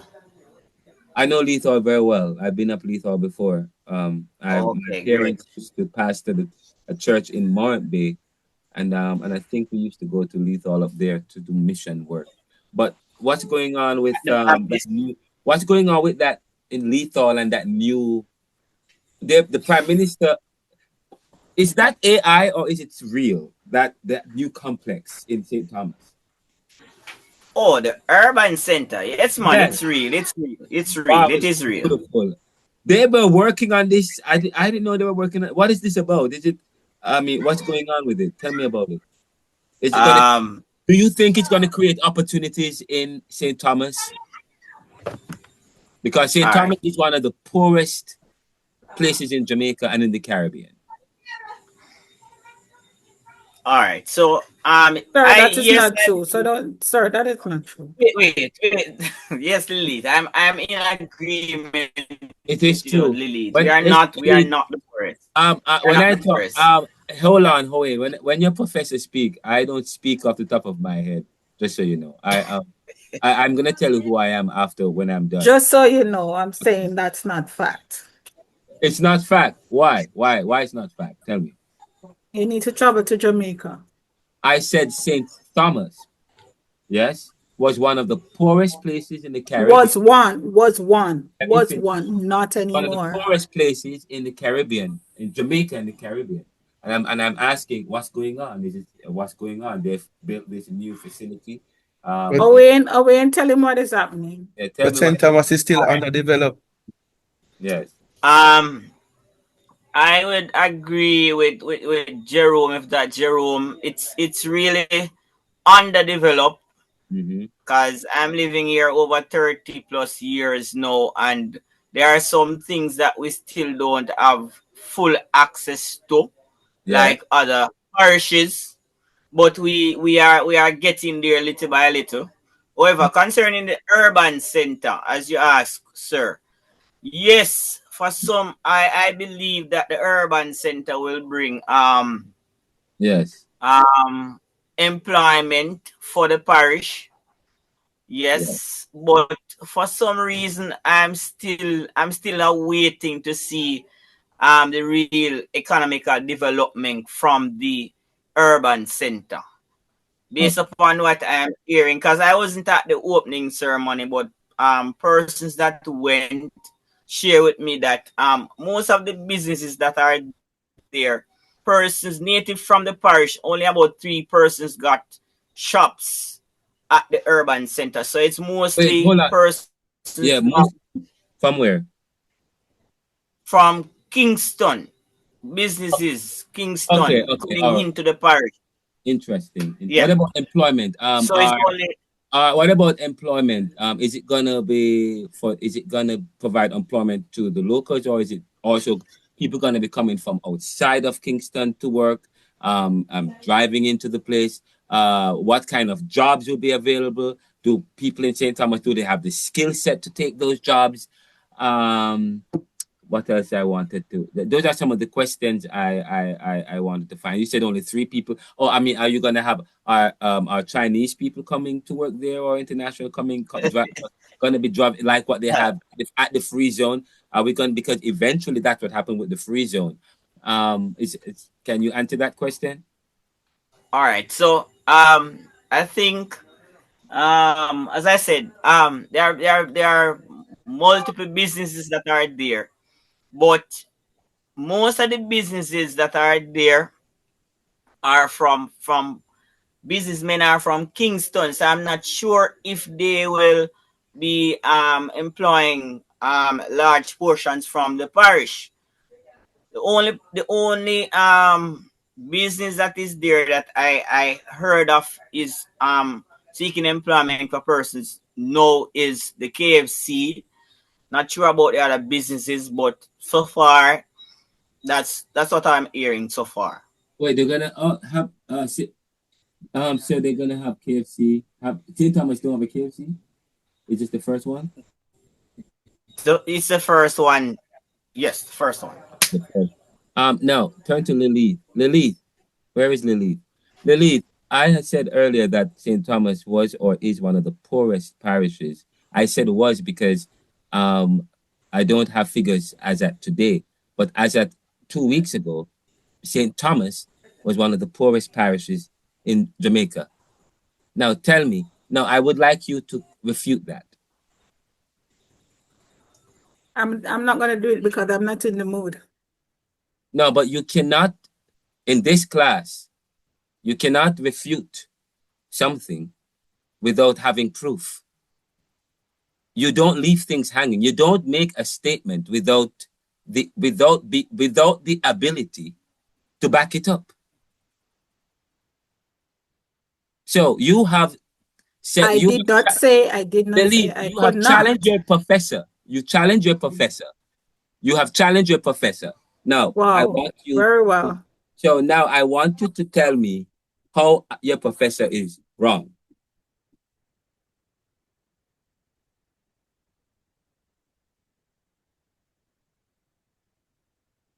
Can you do that, Lily? When you make a statement that is profound, you cannot make it without knowing or having evidence to back it up or to corroborate it. In criminal justice, so and I work in criminal justice, just so you know, outside of the other stuff, the myriad of things I do. A lawyer an attorney or a judge does not ask a question that he or she does not know the answer to. He or she is only asking the question to lead you somewhere or to facilitate something of a strategy. St. Thomas, despite I've written a book on neoliberalism, globalization, income inequality, poverty, and resistance, doing doctoral research on poverty, and completed it and doing something else. Okay, St. Thomas, despite its proximity to the capital, Kingston, is the poorest parish in Jamaica. Okay, that's according to PIOJ statistics and Statting and every other statistics and news report that we have. The poverty rate has more than doubled in the past decade, reaching 33%, and is projected to climb to over 60% by 2027 if the current growth rate continues. High unemployment around 30% and a lack of economic opportunities contribute significantly to the poverty. Okay, that much we know, and I can point you to where you can go to get the information. Okay, I can point you to where you can go to get the information, and it's right there in Jamaica. All right. Sir, I do know how to research my information if needs Great. be. All right. So, and I didn't say it to sound condescending to Hawaiian about Jamaica about St. Thomas being one of the poorest, or St. Thomas being one of the poorest, but the fact that it is. But I said that I'm saying that because I'm hearing that Jamaica's poverty rate has been dropped to 8.2%, but it's not everywhere. In some places, it has exacerbated. It is growing. In fact, there is an issue called abject poverty. There is poverty, and then there is abject poverty. Okay, we'll talk about that later on. Who is next? Sir, I had my hand up, so I'll just take it. Go ahead. Thank you very much. So, on the note of St. Thomas, I was listening for Howard to say about the developments that we're taking there with the highway coming about. Okay. I was also listening for Howard to say to us that the rivers and beaches and how they were being used for tourist attraction and how persons were using it to diversify and make an income. But I did not hear any of that, and I know that these things are taking place from my visits to St. Thomas. Okay, but you visit St. Thomas, right, Shannon? Yes, sir. Hawaiian, wait, hold on. Hawaiian, do you live in St. Thomas? Yes, sir. I agree with Shannon, it's just that we were zooming on the urban center. What she's saying, she's perfectly correct. Okay. Yeah, she's 100% correct on that. All right, so you're saying you agree with Shannon that yes. Yeah, man, totally agree with fine. Shannon. But for about 10 years, I used to travel to St. Thomas almost every Sunday and Wednesday. We were very engaged with the people there. We did mission work there, the Morant Bay Evangelistic Center. Yeah. Anyways, who is next? I actually have family down there, sir. So it's not just, yes. So I do have family there as well. And I do come for the East Indian mangoes from time to time. They have ecotourism. Yeah, I get no more. I tell my friends here in the US to go to St. Thomas. I said, please don't go to said to Montego Bay. Go to St. Thomas. Go to what's that place in St. Thomas? Go to Portland, that side of the country. Enjoy it. Don't they still have those mineral baths and stuff in St. Thomas? Yes, sir. That's what I was about to elaborate on. Bad Fountain is now developed almost into a hotel. Okay. People, St. Thomas, we have a lot of resources, a lot of natural resources. So you can come over and enjoy. Yes, definitely. Underused. Yes. That's good. Thank you so much. We will talk also not just about Jamaica. We'll shift attentions in this class talking about various other islands. Just so you know, you will have. I will spend a lot of time talking about Jamaica, so on and so forth. You will have an assignment to research the other Caribbean islands and to present on the Caribbean islands. So, and you guys are going to enjoy that. I gave that to the last two group classes, and they ran away with it. Group presentations, they did YouTube stuff. It was amazing. It was great. So we're going to put you in groups before the class ends, so that you guys can start getting into your groups and working on that major assignment, which is also the final presentation for the class. The So research. remember, we're already in our groups. You're already in groups? Oh, but there are people who are here. Newcomers not in group. Now listen, when we put you guys in groups, it was just 21 people. Now we have 40 people in the class. So we're going to have to find out who was not here, who is not in group, who are the students here not in group, not in the group, and we'll put you in a group. All right. We take a 5 minutes break. When we come back, we come back at 9:05 US Eastern time. No. Whatever. We come back at 9:05 US Eastern time, 8:05 Jamaican time. When we come back at 8:05, then we will Sir, how many persons are in the groups, and when was this group made? Can I tell you, I don't know anything Because about it. I've been here for all 3 classes and Exactly, first about Anna. this. I do No, not we're not know. in a group. I don't I mean don't- say I've been I here don't- for all the classes. I don't I know don't if know. I don't know either. So tell you what, let's leave the group at the end of the class. We'll ask Chantel to help us. And we'll ask Chantel to help us to sort the group thing out. She's very helpful. She helps me with these things. I don't know what's going on. We need a class monitor. Every class I have, we choose a class rep. Someone who would be able to take the class concerns. You may not like some of the stuff, what's going on, but I don't know, a class rep. So this is how you have a class rep. So we'll have a class rep. So you guys will get to choose a class rep to liaison between the professor or the lecturer's assistant and myself. But we'll take a break right now. We'll come back in. Do you want a 5 or 10 minutes? By the way, can I get a commitment from you guys that you will stay until we finish the syllabus? So if we go till 10:05, you will stay until 10:05? Yes, I think tomorrow we are gonna drop asleep, sir. Tired. No, please. Just this class. And next week class, we're gonna 10:05, sir. That's a long time. 10:05. It's 10:05. It's No, which is 9:05 for it's us 9 here. o'clock here. Do you know it's 9 o'clock here? It is okay. 9 o'clock here, yes. And I have 9:01, sir. 9:01, and I have to teach until 10 o'clock.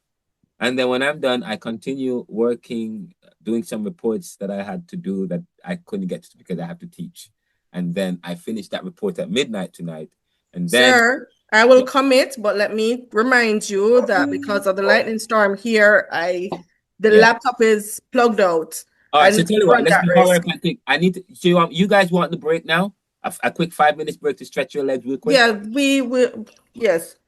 All right, and then when we come back, and we'll try and finish the syllabus as quickly as possible. Because I just want to go through so that you guys understand it. If you have any questions, you can ask the questions about the book, questions about the research paper, questions about any assignments that's due, whatever, That's what we're going to take it today.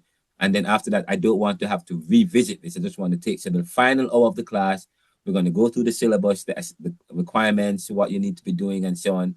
And then so that next week, we just move into the lectures, and then the following week, the first guest lecturer, Reverend Dr. Hewitt Holmes, and then who is from the Church of Canada, and he's going to be presenting to us from Toronto. I may not be at class that day because it's my birthday on June 14th. So Monday, I take off. I will be away on vacation. All right. All right. So we take a quick 5 minutes break. So let's come back at 9:10. All right. 9:10. Okay, sir. All right. We talked about post-colonialism in the beginning of the class, the first class we had. And we said that post-colonialism looks at the lingering effects of colonization. Our attitude to African traditions is part of the lingering effects, yes, of colonization. And the damage that has been done to us by colonization, according to people like Fanon and nationalists and people who are in the resistance movement, and I write about the resistance movement in neoliberalism, the damage that is, the kind of violence that it took to undo a people's cultural identity, they said it requires the same kind of violence, but not necessarily a violence that destroys edifice. It could be strategic violence, one that what your professor is doing philosophically by making people uncomfortable in terms of his choice words. Yes? But anyway, but please forgive me if you feel as though I have done so. But this is Caribbean Thought. And welcome to the class. Today we want to explore the course. We said the course explores diverse currents of Caribbean thought from Camid to post-colonialism.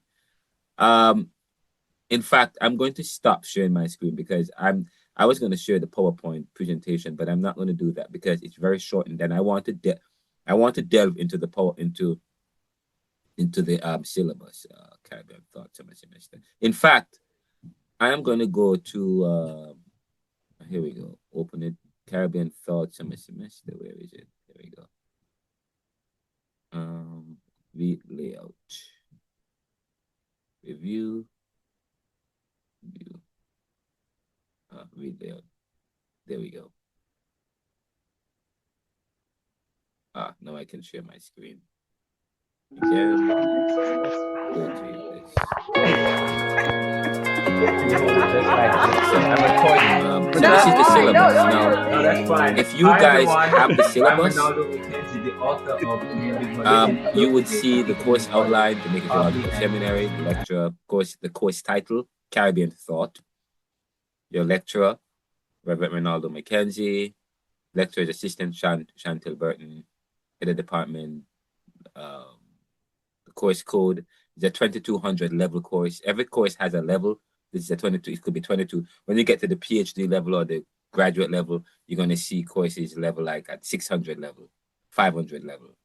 Okay, but at the undergraduate level, you have 1, 2, 3, maybe 300. You might have 400, some 400 level courses, but at the collegiate level, at the doctoral level or postgraduate level, you will see 500 levels. So these numbers are important because it tells you what level.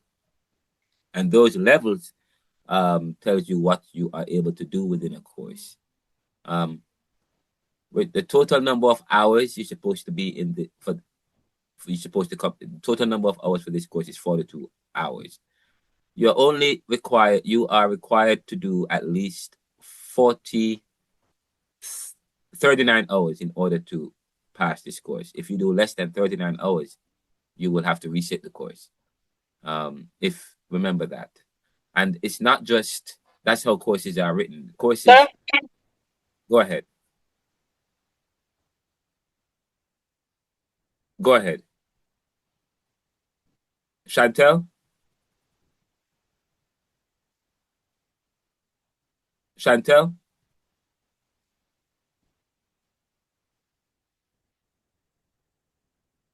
Can you guys hear me? Yes, sir. Yes, I sir. can Can hear hear you. But you're a little bit low though, but can hear. Chantel. Can you hear me now? Excellent. Okay, Chantel?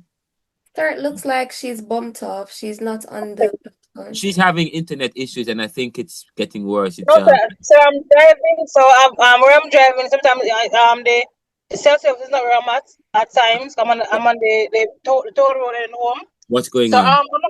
if they can please send their groups in the WhatsApp chat, please. Oh, Thank you very much.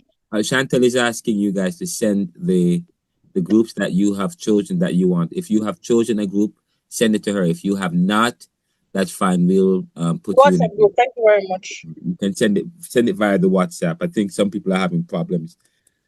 Using the chat because of what's going on with the weather and the technical issues. When some people, I don't have all the groups because I'm driving, so the Wi-Fi is in and out, and so all right. I'm having groups. All right. Yeah. Okay. Thank you. Okay. No problem. All right. Okay. Now, I don't want any more interruptions moving forward. Once I begin to go through this particular thing, I do not want any more interruptions. Okay. If you have any questions about the group or anything other than this, then please we'll take it afterwards. All right. Okay. So now, so we're reviewing the course outline. it's 42 hours. Now, if you miss, and this is academic standards, if you miss, if you anywhere in the world, and because we're an academic institution that is accredited, we have to follow the international accreditation standards to keep the standard of the course. Now, so if you only come to this course for 38 hours, you would have failed the course. So you need to come to the course at least 39 hours to pass the course. Okay, so you cannot come to the course for less than 39 hours. So say, for example, you come to the course is for 3 hours. You miss the first hour, but you come for 2 hours of the course. That 1 hour is part of the 42 hours. So you come to class, but you miss 2 hours. And JTS is going, and JTS that was never part of JTS standards, but because it's going towards an international standards and they are standardizing educational requirements, I think over the last couple of years they have done so. So over the last 5-7 years, I think so, or 6-8 years, they have done that. So if you miss an hour of this class, let's say you miss an hour of the first class, and then you miss an hour of the second class, and then you miss an hour of the third class, that is 3 hours you have missed. That means you have exhausted all your hours that you can miss. Okay.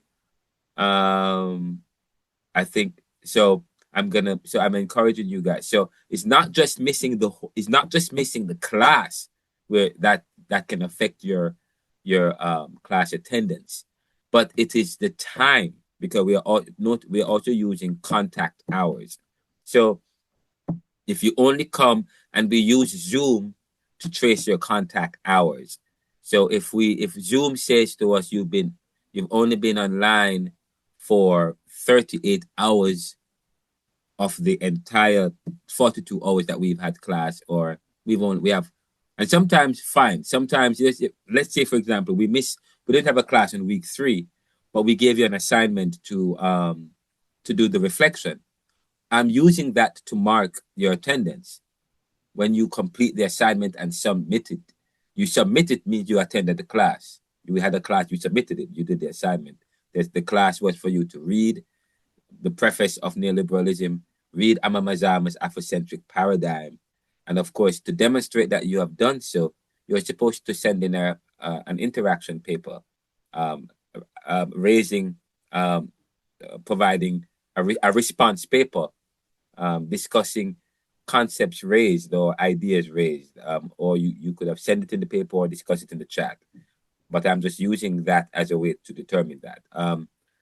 So now I am not going to, but what I've done, I will not start from week 1. I will not start from week 2 because, okay, fine, some of you are just starting the course. So starting from this week, you are only allowed to miss a total of 3 hours. Okay, not 3 classes, but 3 hours starting from this week. So let us say we start at 7 o'clock and you come at 7:30. You've already missed 30 minutes. Okay. All right. So please remember that. All right. The prerequisite for this course is usually Philosophy 101 or Critical Thinking and Caribbean Studies. So in order to do this course, Caribbean Thought, we would have loved for you to be exposed to Philosophy 101. Philosophy 101 is an introduction to philosophy. So probably you would have understood you would have probably known about epistemology briefly, an introduction to epistemology or epistemological thinking. You would have been probably exposed to what metaphysics is. Metaphysics is what is ultimately real about reality. Okay. Critical thinking, and I don't know if you guys have done critical thinking, which is thinking about thinking and what was previously thought. Critical thinking is thinking about thinking and thinking that way. But we will discuss critical thinking in this course. The class is 7 to 9. Zoom link, you have the Zoom link there. Now, the course description. Before I go into the course description, question, Jacinth? Oh, yes, sir. I was just You know what you're saying, talking about if you miss 3 hour class. To tell you the honest truth, sir, I'm not going to be early for class. Reason being, Okay. I All work in right. Kingston. That's it. That's it. Hold on. Sir, That's it. Could you hold on a second? I did ask that I do not have any more interruptions until at the end of to that finish. If you have questions about anything that I am saying, I'm gonna ask that you hold them, make a note of them, and at the end we will have questions about them. All right? okay. Because I'm really trying to finish the syllabus because next week I really don't want to go over the syllabus. So I'm trying to finish this, and then if you have any questions, you can take them after. If we can't finish them in this, I'm gonna ask that you text me, send the text, have a conversation with me this week. Schedule a meeting with me with Chantel, and we can have a conversation over the phone, and we can talk about this. But at the end of this class, I will not leave. I'll be available for a few minutes for people who want to ask questions about this, and we will. If you can't stay at the end, then you could schedule to meet with me throughout the week, and we can talk about it. All right. But next week, as I said to you, we want to move on to the lecture. We want to begin with the lecture that I prepared for you guys and to watch the movie Life and Death. And then the following week, we're having a guest lecturer, which I have to make sure, and he's going to be here, and I'm going to be off. So, but I will take what you are saying. We will talk about that. But the course description, question, we're going to start here. This is very vital. What I'm about to do is vital. I'm going over the syllabus, but the presentation the points I'm going to discuss in my presentation of the syllabus is very important. That's why I'm asking you, please do not give me some chance to present it, and then you guys can present. Question, is there a paradigm? Is there a pattern? Is there a strategy? Is there an approach to Caribbean thought? Again, question. Think about it. Is there a paradigm to Caribbean thought and Caribbean studies? Is there a paradigm? Is there a paradigm to Caribbean thought and Caribbean studies? One that is Afrocentric within Caribbean academia. One that is Afrocentric. I want you guys to drown out everything, drown out the noise, and focus on the class and the thoughts I'm presenting before you. Think about it. Close your eyes. Think about it. Think about it. Is there a paradigm, a scientific approach, an epistemological approach, an approach to Caribbean thought and Caribbean studies that is uniquely Caribbean, one that is Afrocentric within Caribbean academia?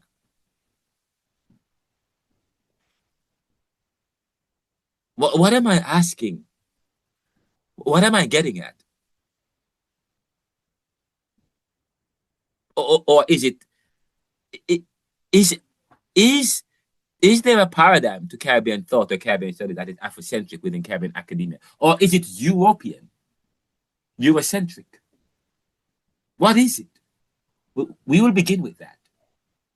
This course focuses and explores the diverse currents of Caribbean thought, which have influenced the development of Caribbean societies.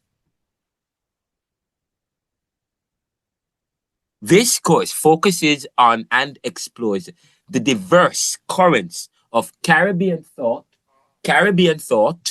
which have influenced the development of Caribbean societies from the time of Kemet. Who the hell is Kemet, or who in the heavens is Kemet? From the time of Kemet to colonialism, independence, and beyond. Just so you know, when this course started by Reverend Garnet Roper, Reverend Dr. Garnet Roper, who was the president of JTS, but he was the original professor of this course. And when he started this course, the course was originally to explore the diverse currents of Caribbean thought which have influenced the development of Caribbean societies from the time of slavery So he started this course by talking about slavery. Over time, then David Pearson taught the course, then I have been teaching the course. And the course have changed over time, so that now we are not contending, we're not looking at Caribbean society from the outset of slavery, but from the time of Kemet to colonialism, independence, and beyond. Now, I asked you to read Amamazama's Afrocentric Paradigm, which is quite important, because now that I have asked you to read Amamazama's Afrocentric Paradigm, you will now understand what we are contending for and what we're doing here. Because I say to you, Doctor, when Reverend Garnet Roper taught the course, it was a course that explores the diverse current of Caribbean thought, which have influenced the development of Caribbean societies from the time from slavery. Okay, but now we're reading the description of the course, and we're talking about from the time of Kemet to colonialism, independence. So now we are even starting from before slavery. Why? Why are we starting Caribbean thought from before slavery? When we look at influence that have come to develop Caribbean life, Caribbean societies, Caribbean philosophy, Caribbean theology, Caribbean thought. Why? You should be able to tell me why, because you guys have read Amamazama's Afrocentric Paradigm, which is available free of cost in academia.edu. And anybody can tell me why? Well, we don't have time, so let me continue. It traces the history of resistance, focusing on a position of victory. That's the key word. That's what the Afrocentric paradigm is all about. And that's what Afrocentricity is all about. Okay? It traces the history of resistance, focusing on a position of victory rather than oppression. It starts from a position, it traces the history of resistance, focusing on a position of victory rather than oppression, and examines the quest for equality and the challenge of defining Caribbean identity within this anti-African, post-colonial, and neoliberal globalized world, not just within the geographic sense, but also in terms of a diasporic sense. It challenges the students to develop and express their own critical thinking as a Caribbean people, or as Caribbean people, within a unique way that helps to realize further the hope of a free, to help to realize and further the hope of a free, independent, and Caribbean. That is what? That is bursting with hope and opportunity. That's very important. That part is very important. We would not start. So therefore, you're going to understand why we're not starting with the fact that with Christopher Columbus coming to discover the Caribbean, or we're not starting with 12 years of slavery as they usually do. A defeatist position, because we're trying to change consciousness through learning that is dynamic. So the course understands that it requires that students begin to critique and explore their own thinking in deeply esoteric, deep.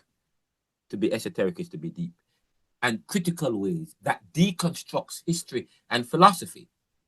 Neoliberalism, your textbook, is a book that is written within a deconstructivist and critical historical way. It is within the categories of deconstructivist history and critical, or deconstructivist philosophy and critical history. Neoliberalism, your textbook, Neoliberalism, Globalization, and the course, Caribbean Thought, is really a course that deconstructs history critiques history and deconstructs philosophy, or deconstructs philosophy and critiques history. At the end, you will create your own Caribbean thought, leading to a Caribbean academic journal of young academics and future scholars.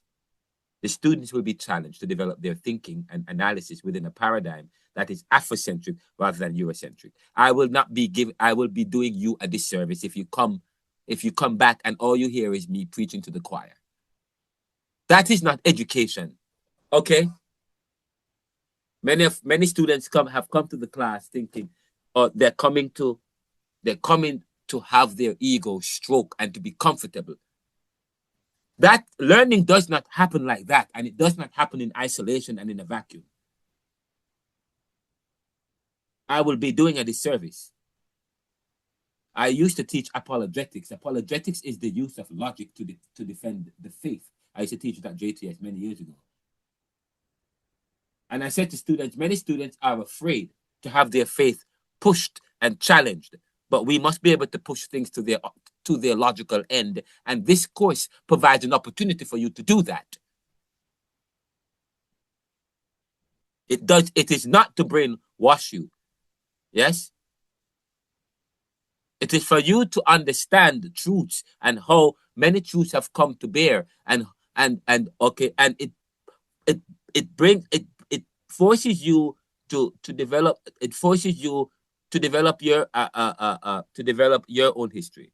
It puts you in direct response, in charge of your life, of your history. A history that has been largely written for us. The course will make you estranged. The students will be challenged to develop their thinking and analysis within a paradigm that is Afrocentric rather than Eurocentric.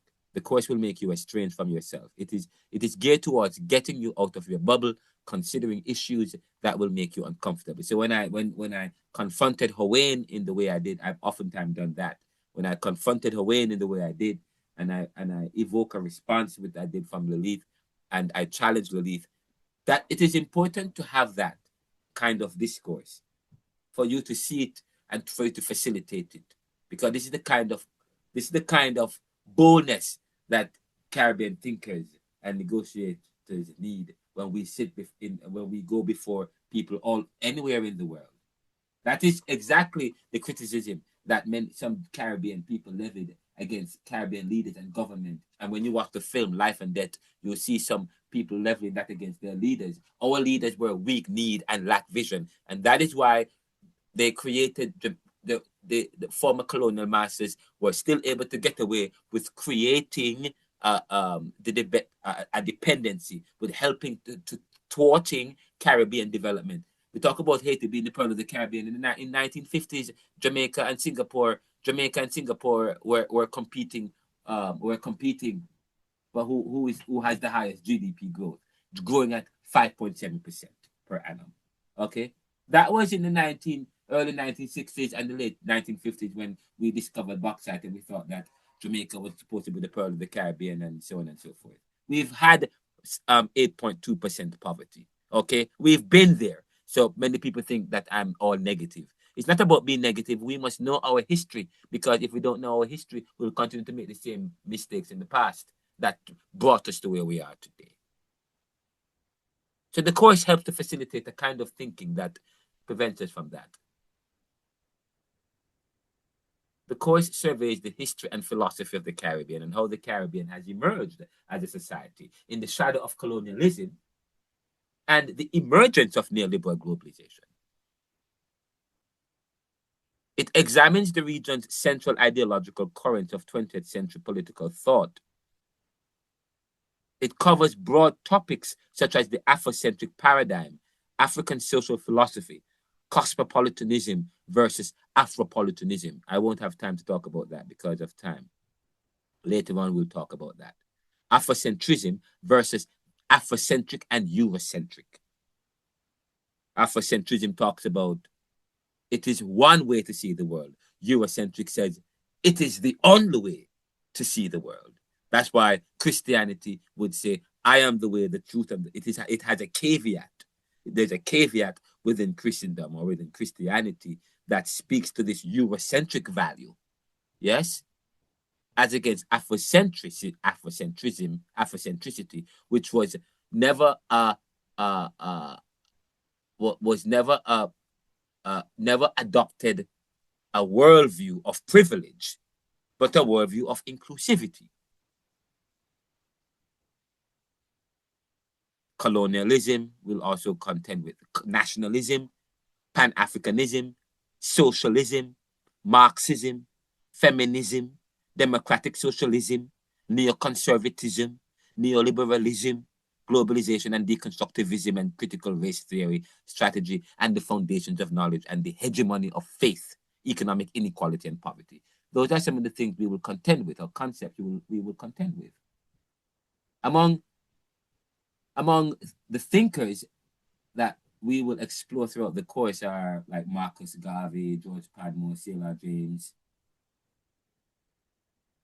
You're going to have to know that some of these people or understand them a little bit, because you will be asked in the exam some of these people. And when you are asked to do a presentation on the Caribbean islands, some of these people will come up like Sailor James and the Black Jacobins, which you will hear me talk about in next week.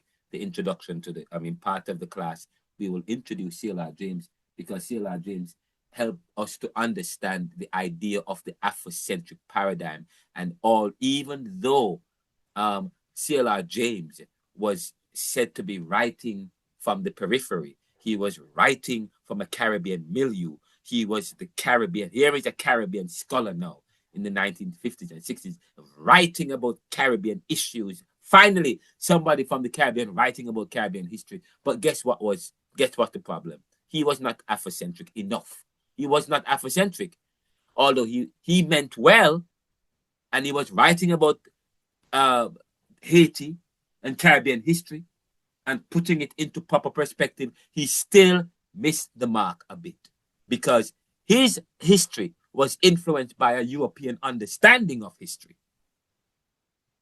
Although he was talking about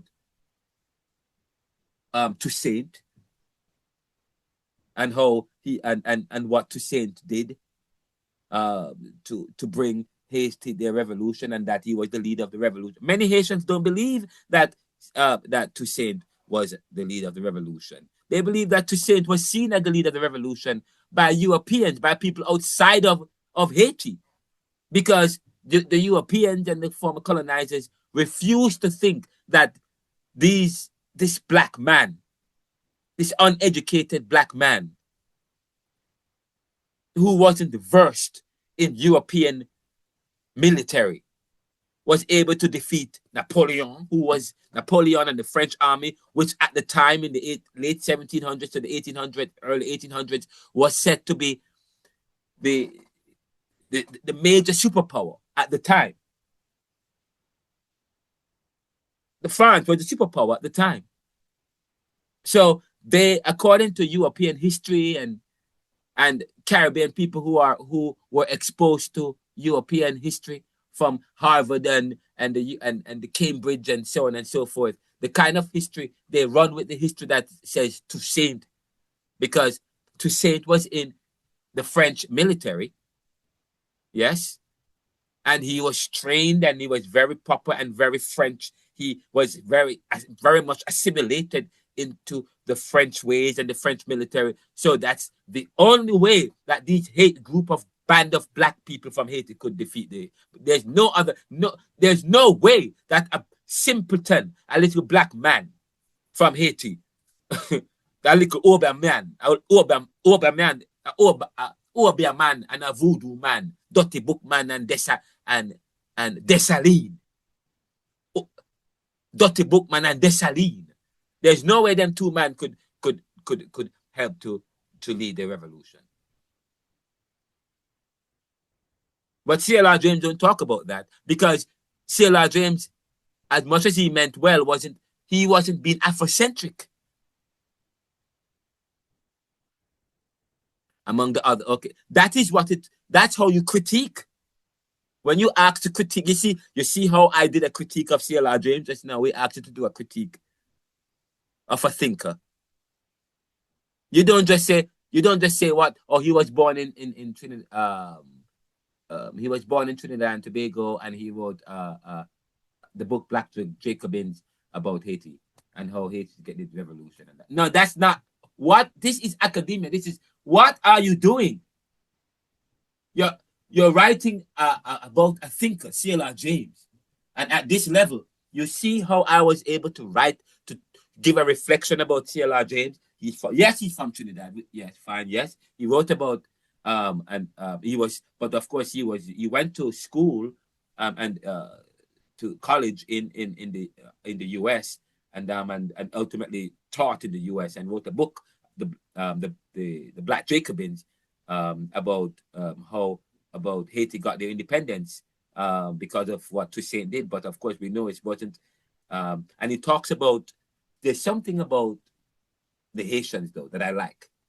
He talks about the physique and what make them so unique.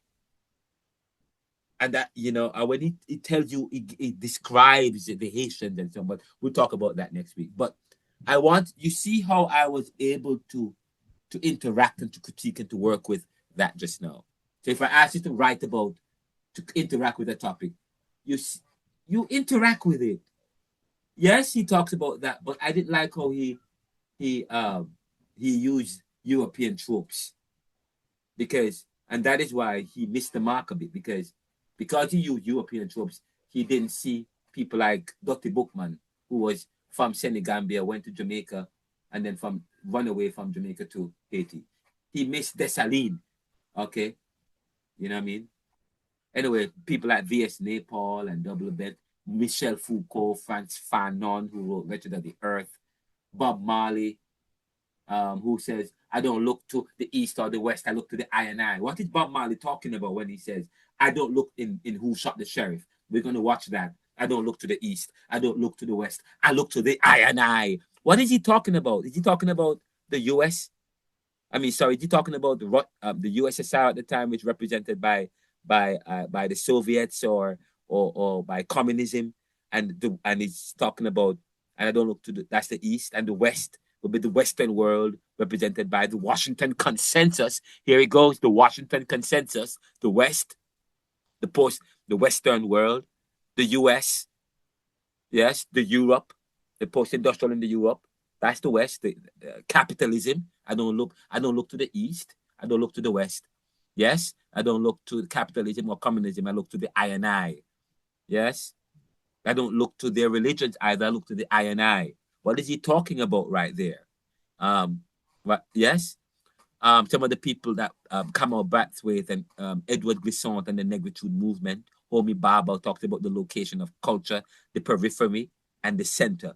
What is the periphery? What is what's the center? The center is that which is mainline. Those are tropes that you must understand. When as academics, you look at things in pattern. You look you look at tropes. Okay, what it is that when you look at society, what binary we use to define society, what dualism. Okay, we talk about the center and the periphery, the north and the south, the center and the periphery. When you look at the culture in the Western societies, what is mainstream is that which is European, that as against what is the periphery, what is off center, what is taboo is that which is African. Yes, that's very important when you study Caribbean thought, Caribbean studies. Caribbean studies was supposed to do that. We're supposed to study those binaries, those tropes that help us, the lens with which we approach society, and how we, within the Western world, the approach that we have. We talk about, again, the mainstream, what is mainstream and what is not, the center and the periphery. Okay, so therefore, we talk about V.S. Naipaul. He was not mainstream as a literary genius. People like Louise Bennett Coverley, she's not mainstream she was never mainstream within the Western world that we live, that we find ourselves dominated by Western artistry and so on. Louise Bennett was part of the periphery, so her work was always underrated. V.S. Naipaul, anything Caribbean, anything black, anything brown, was always periphery, was never part of the mainstream. Homi Bhabha talked about the location of culture. The location of culture, Homi Bhabha, is very important when we talk about that. Very important. What is mainstream what is not mainstream. What is center, what is periphery. The African is always anything black is always off center. Yes, periphery. So the literature, writing, discovery is always off center. But anything European always takes center stage. Religion, culture, books, discoveries, music, center stage. As again, okay, Homi Baba talked about the location of culture. And then we could talk. There's also Mike Davis and Nelson and Novella Keith. Nelson and Novella Keith wrote the book, The Social Origins of Democratic Socialism in Jamaica. That book is not available in Jamaica, but I'll help to share some of the ideas from that book. It's a book that's at Temple University. Very good book. Garnet Roper, Rex Nettleford, so on and so forth. We will draw from a selection of contemporary newspapers. I think we're out of time. We'll finish. I'll wrap this up, and I guess I'll have to continue with this next week. But let me finish this part. Each semester, the selections of thinkers and social movements we examine will vary. Let me see. The course also looks at the role of music, art, and sports in carrying the spirit of resistance and in shaping and defining Caribbean identity. Say, for example, in terms of cricket, there wasn't a black captain, West Indies cricket captain until the late 80s or something like that. We'll talk about that. It examines the role of collective Christian presence and suggests a public theology priority for the church in the region, but also considers opportunities to that takes advantage of science and technology and leveraging social media and digital technology as a way to express these critical thinking and ideas. Let's go to the next slide. The goals involve, you will have an understanding of the outline of Caribbean history. I will present that. In fact, you will have hard copies of that. So you will have hard copies of some things for people who want to know. Are we going to get any materials? Yes, this course is, I will start circulating materials, but I don't usually start it early because I want you guys to take some initiative and to develop a proactive stance. But you will get an outline of the Caribbean, the colonial history from the time of Kemet to here. So you'll have an idea of Caribbean history. You already have it, but we adjust it to include the Afrocentric paradigm. Develop a Caribbean perspective informed by an Afrocentric paradigm. Of course, students will understand the difference between an independence that is foreign and one that is unique to the people and place. Say, for example, I say to you, we got the Caribbean, we got independence. Nations got independence, but, well, some didn't, but many got independence through ceremonies.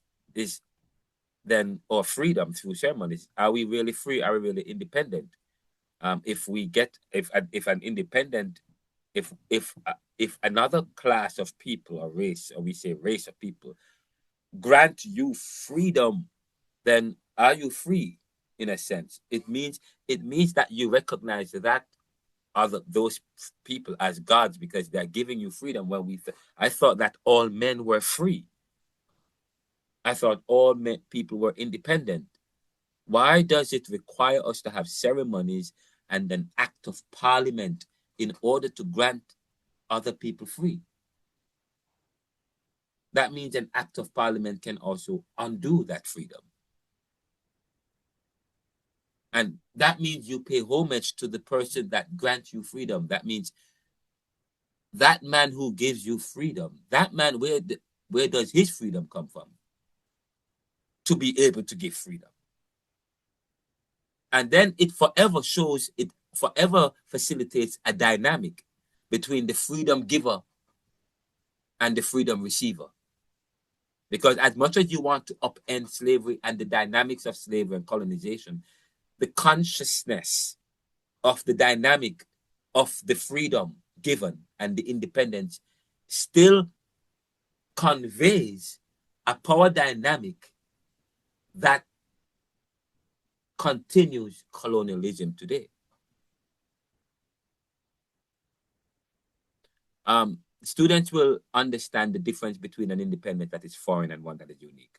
You will understand the difference between Eurocentrism and Afrocentrism. You will explore attitudes towards African traditions and spirituality. You will contend with an agency driven by Caribbean consciousness and paradigm. We're going to talk about the idea of agency. What is agency within Afrocentric paradigm or within a Caribbean paradigm? Agency is a very important concept, and I want all of you to write that word down and to circle it. Circle the word agency. Next week, we will talk about agency. Very important concept. As one of our resistance, agency, the development of agency. How do we do that?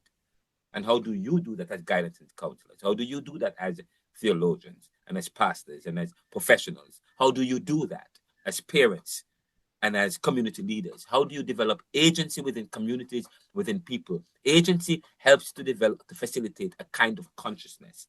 Yes? But what kind of consciousness?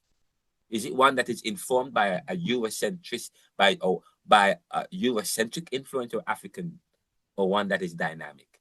Dynamic is ongoing and ever-changing. Understand the impact of that history on current reality, which is post-colonialism. Understand and appreciate the influence of key historical and current figures. Understand and appreciate how the history of the Caribbean shaped your own personal history. Understand specific ideologies that arose from social and political realities of the Caribbean. Understand personal backgrounds, so on and so forth. There's one other one I want to put. Our students will develop a lens within which to analyze texts and make conclusions about life. That's a very important one. Students will be exposed to the Afrocentric paradigm, African civilization from the time of Kemet, and the study of Africology, applying it to the Caribbean, to their Caribbean studies.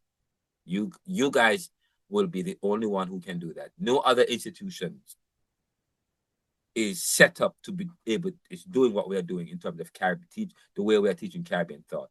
Jamaica theological students are far ahead, way ahead of institutions like University of Technology and University of West Indies in terms of developing a kind of course that is geared towards the goals and the learning outcomes with a strong emphasis on rediscovering a kind of Afrocentric paradigm so as to rediscover and to rescue the bastardization of Caribbean culture, Caribbean identity, and Caribbean society. You will develop an understanding of Afrocentrism versus Afrocentric and Eurocentrism. And you will develop,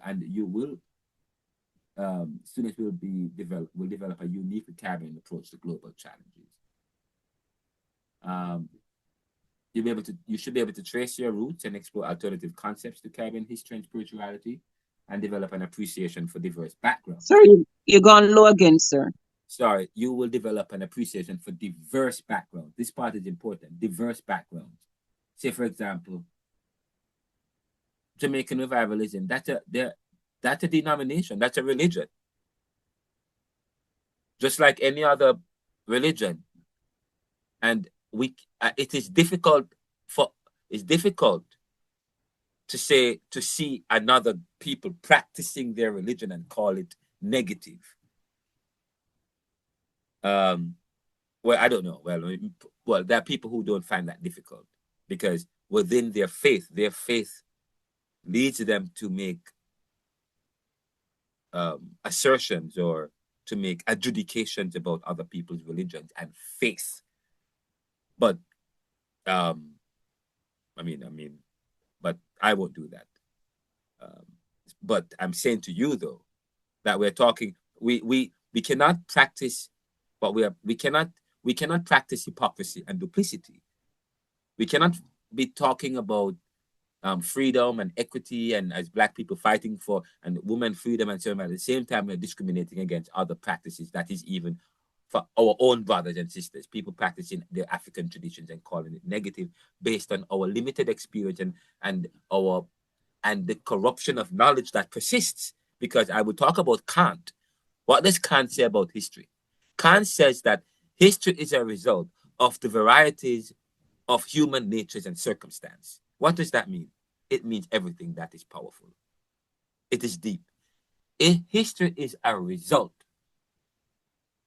Not that history is natural.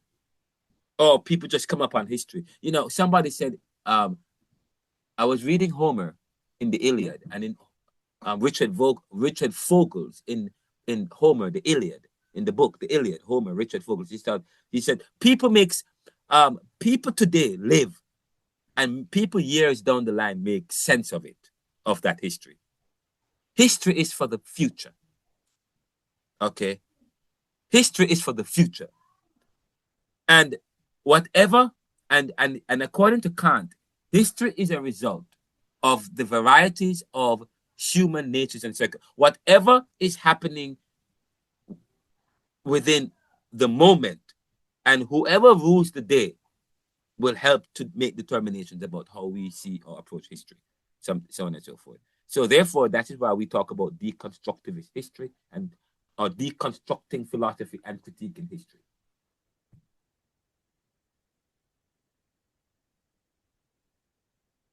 Because as much as we embrace the law of we understand the law, we talk about the law of thermodynamics or David Hume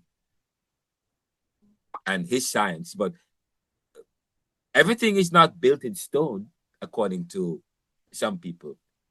There is some things are imposed upon because of the varieties of human natures. We'll talk about that later on in the class if I have time.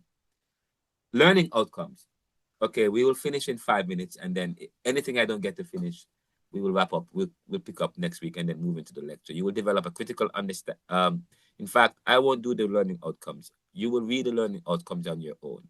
We're going to skip this class. We're going to do lectures, digital and multimedia presentations, guided group work, weekly journals and interactions, essays and quizzes, cinematic film presentations, surveys and site. I don't know about the site visits.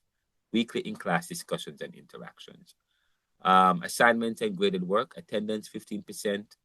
There are 13 classes that will cover the course material. Students' participation attendance will attract a grade that counts towards your overall grade. Weekly interaction paper, 5%. You don't have to write weekly interaction paper every week. I will tell you when to write those papers, reflection papers or interaction papers. Say, for example, you will watch the film Life and Death. I will ask you to write an interaction paper in your groups of the film Life and Death once you watch it, okay? You will watch it next week, the last hour of the class.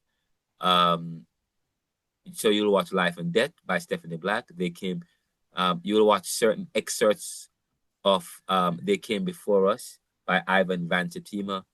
Corruption, we talk about the cost of a film about the cost of corruption in the Jamaica and the Caribbean. We won't watch Dirty Pretty Things. You can watch it on your own. The History of Reggae, we won't watch that. Story of the Maroons, I may want to watch that because they talk about Obeah, so we will watch that in the class. The History of Obeah and Afro Spirituality, we will watch that. And Who Shot the Sheriff, 2018, we will watch that. Attendance and participation, well, I have that twice. I apologize. That needs to be removed. Midterm, short term, there'll be a midterm paper and a final research paper group presentation. So the group presentation that you have in weeks 11 and 12, you're supposed to submit a 20 to 25 page essay paper with that group presentation. So your presentation the group presentation, you should have a paper copy of that, and you will send me a paper copy of that presentation. Extra credit is given if you write a 500-word summary on any of the following texts, or if you publish a letter in the Gleaner, you get 5 to 10% extra. Final exam, the score on the final exam will determine 40% of the grade. But let me say this: if you fail your exam, you will fail the course. In order to pass, if you get 100% in everything else but fail the exam, you fail the course. So you have to pass the exam in order to pass the course, okay? In-class research, there's in-class research opportunity, changing attitudes towards Afro-Caribbean beliefs. What were they like then, and what is it now? By the way, there is I'll talk about this next. I won't talk about this now. I'll talk about this later on. But this in-class research opportunity, I'd like all of you to to do a research about the changing attitudes towards Afro-Caribbean beliefs in Jamaica and the Caribbean. What were they like then, and what is it now? If there's a change, why or why not? How attitudes affect and influence policy and behaviors. And you can see the research proposal and the initial study right here.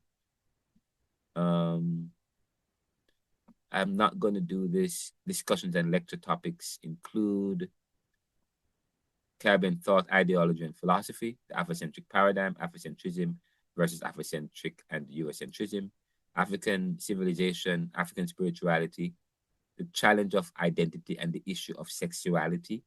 The guest is going to be Reverend Hewitt Holmes, Senior Pastor of the Church of Toronto. Poverty and inequality and opportunity, resistance and dilemmas of social power, the social origins of democratic socialism in Jamaica. I'm reading fast because some of these things are on there. You can read over that. Let me see if there's anything else. Okay, I'm going to skip all these other things and you guys can review some of the topics. But for class 1, for those of us who weren't here for the first 2 weeks, class 1, we really looked at we conceptualized the course. We did an introduction of we introduced some topics, main topics. What is Caribbean thought? Who determines this? Class 2, we looked at some just general approach to Caribbean thought. You can look at that. For class 3, we are going to look at economic. For class 3, we're going to look at the social origins of democratic socialism in Jamaica and the Caribbean. Students are to read and reflect on Afrocentric paradigm. And okay, that for last week was class 3. They're supposed to read neoliberalism and the Afrocentric paradigm, and submit a reflection paper. Class 4, course outline. We're supposed to do course outline, assign groups, discuss the Afrocentric paradigm and history from below. I'm Mazama CLR James. We didn't do CLR James. We'll do that next week. We'll begin that. We will share a video with CLR James. So next week we're going to have a lot of video in the class. So a video with CLR James, and then we will have a video, and then we will do the 1.5 hour. The video is 1.5 hours for life and death, and an hour and I think 30 minutes for CLR James, or 15 minutes. And then the discussion on neoliberalism will culminate the discussion from the life and death film. Week 5, neoliberal globalization and the Black position. We'll talk about the facade of independence. Week 6, the challenge of identity. We'll have Reverend Hewitt Holmes. I apologize. This is week 4. So next week is Reverend Hewitt Holmes. The following week, we'll have we'll have Caribbean theology. The guest speaker is Reverend Richard Beckford. Week 8, we're going to have another guest, Professor Emeritus Dr. Martin Oppenheimer, talking about colonialism, decolonization, post-colonialism, the bureaucratic phenomena, strategy, slavery, so on and so forth, feudalism, neoliberalism, Marxism. Week 9, we'll have immigration and the brain drain. Hopefully we'll have a guest. We'll have a guest, Robert Miller, talking about Caribbean politics. He's the member of parliament for somewhere in St. Catherine, I believe. He was head boy at Bridgeport High School before I became head boy at Bridgeport High. Very good friend of mine. He's supposed to be coming here to talking about Caribbean politics, and he's a member of parliament. Then the following week, we'll have the Urban Indian Heritage Society talking about Caribbean roots. Week 11 and week 12, we have group presentations, and then week 13, we'll wrap up the class. All right. The grading scale is there. You can see grade A, B, and so on and so forth. All right, we'll wrap up here. Let me see if there's any other consideration for the class. We're asking, by the way, we're asking you to avoid plagiarism. Okay. We can talk about that some more. Please review the syllabus if you have any further questions. Now let's talk about, and by the way, just so you know, the main textbook is Neoliberalism, Globalization, Income Inequality, Poverty, and Resistance. It's available With those of I think Volume, sir. Volume, please. Neoliberalism should be available to purchase. You can get copies from Chantel. I have shipped what I did. I went ahead and asked that copies be shipped out. So you can order them from Chantel. She'll have them available in about 6 or 7 days, and she'll have them to you. If she won't have a lot of, if I think she'll only have 15 available. She will be first come first serve basis. Any other if she runs out of copies, I guess you can pop. Maybe she'll have some more later on, or you can go on Amazon, buy them, or the Kindle may have copies as well. Sir, I'm sorry, if I may, what's the cost locally? I believe the cost is 5,500. 5,000 Jamaican. Pardon me? 5,000. Yeah. You said 5,500? 5,500 Jamaican dollars. That's the cost of the books. We've been trying to negotiate the. We did try to negotiate that the price dropped to 4,000, but I think because of the shipping costs and so on, they have decided to push it back up. So the book is actually Okay, I just want to ask Chantel to just cost me to get one. Just reach out and then let me know how I can pay, all right? So I could get it. definitely. Okay, no problem. It's Lily. Okay, there. Lily, Also sorry. purchase the Yes. book and it's also available on Amazon. But I think that the book, if you buy it on Amazon, it's $59. More expensive. Yeah. Very expensive. Amazon. Yeah. Was shipped and everything. Yes. Kindle, if you have access to Kindle and can get it on Kindle, it's $16 or $17. Okay. Now, just so you know, there are other books on the reading material. Don't just think about that. You can get the main text is neoliberalism, but there are also recommended texts, and other materials. Say, for example, Brian Meeks and Linda Folk, New Caribbean Thought Reader, a reader, University of West Indies Press, 2001. That's a good. You don't have to buy that. You can just click on this and it brings up the entire book or reading material. Homi Bhabha, The Location of Culture, is right there. You can type in the book. You can copy and paste that into Google and see what comes up. Some initial reflections might come up about the location of culture. Try and understand. I would define the concept later on in the class, but you need to understand the idea of the location of culture, the idea of the center and the periphery. Excuse me, sir. I have Yeah. to go. Okay, this is the last point. Everybody, we will end class right now. What is the idea of the center and the periphery? What is Homi Bhabha talking about when she talks about the location of culture? What does the Caribbean, how important a concept is that to Caribbean thought and to Caribbean life and to life in general? Okay, think about it. Very important. You can copy that, put it into Google and see what comes up, or just type in, what is the idea of the center and the periphery as explained by Homi Bhabha? What is she talking about? Because we're going to talk about it, and it'd be good if you come to the class knowing what we're getting at. And of course, Kenneth Clark talked about the dilemmas of social power. I like how he defined freedom and resistance and so on. You can also, The Wretched of the Earth, Frantz Fanon, is what, before I came to this class, that was the textbook. That's a foreign book. Well, I mean, actually it's not. Frantz Fanon is from Martinique, but it was written in the 1960s. Okay? But Frantz Fanon was a good book. That used to be the text. It's no longer the main textbook, but it's a recommended reading. It's been around, okay? Frantz Fanon and Black Skin, White Mask is good. It's a good book as well. Those books used to be the textbook, but those books are very powerful book to nationalism and Pan-Africanism and so on. Frantz Fanon is a very, as academic and as scholars, you know, you're sitting across the table with other academics and scholars, and you mention and you hear people talk about Frantz Fanon. You should know that. You should know Frantz Fanon as scholars and as academics. Okay, in academia, you should know who Frantz Fanon is. You should know C.L.R. James. Those are some people you should know.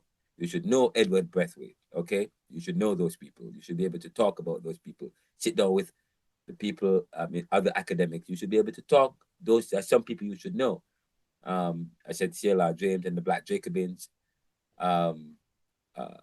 Anything else? I think that's about it for now in terms of books that you need to recommended reading. Let me see. Nothing. I don't think nothing else. That's about it. I have Hesiod Theogony, but you don't need to know that book. But that's a doctoral levelist book. But to be honest, everybody should read that book. That was I put it on there just for your own edification. The reading list. I put it on there for your own some of this stuff I put it on there for your own edification, but you'll find it quite powerful. Anything else? Oh, Ian Baruma talked about Occidentalism and Edward Said, Orientalism. I'm going to reference these two books and these two individuals in the course as we go on. We talk about ethnocentrism, using your own values to judge others. Part of the idea of ethnocentrism is Orientalism and Occidentalism, and part of Eurocentricity. A critique against Eurocentricity is the idea of probably Orientalism and so on. The Haitian Revolution, Cost of Corruption, links to these things. Louise Bennett, Caribbean Thought, essay paper topics and questions to consider. Students may choose from these.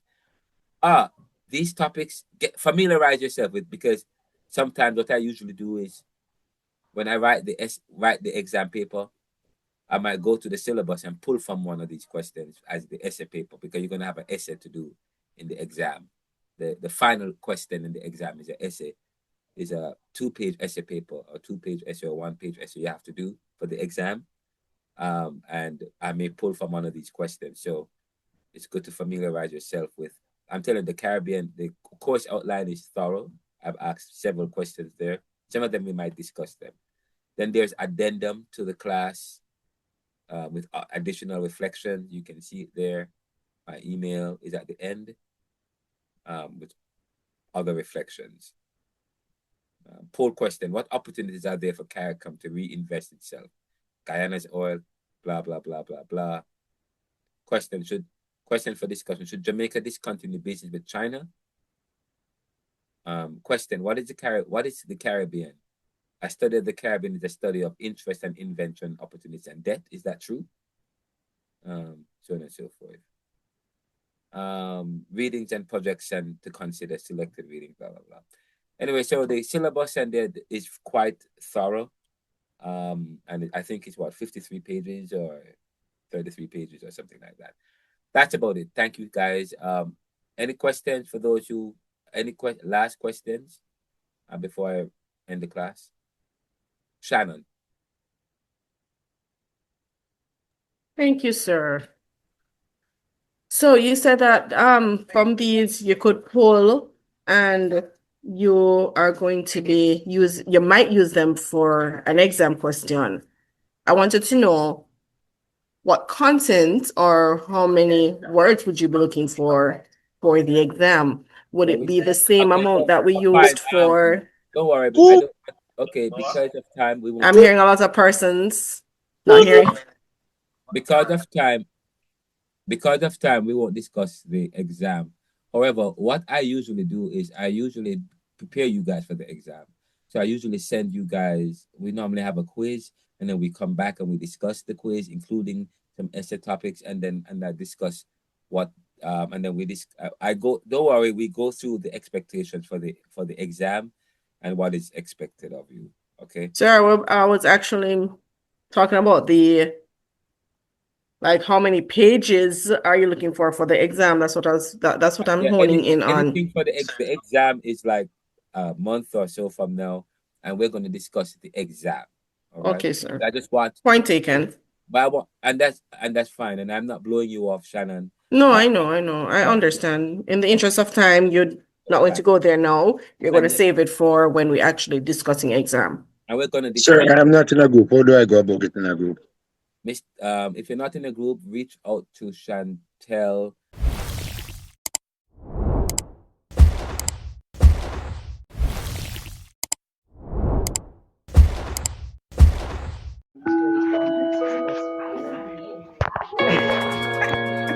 actually hold it just like this. I'm recording. What's No, up? why? No, don't do No, it. that's fine. Hi, everyone. I'm Ronaldo McKenzie, the author of Individualism, Globalization, Economic Equality, Poverty, and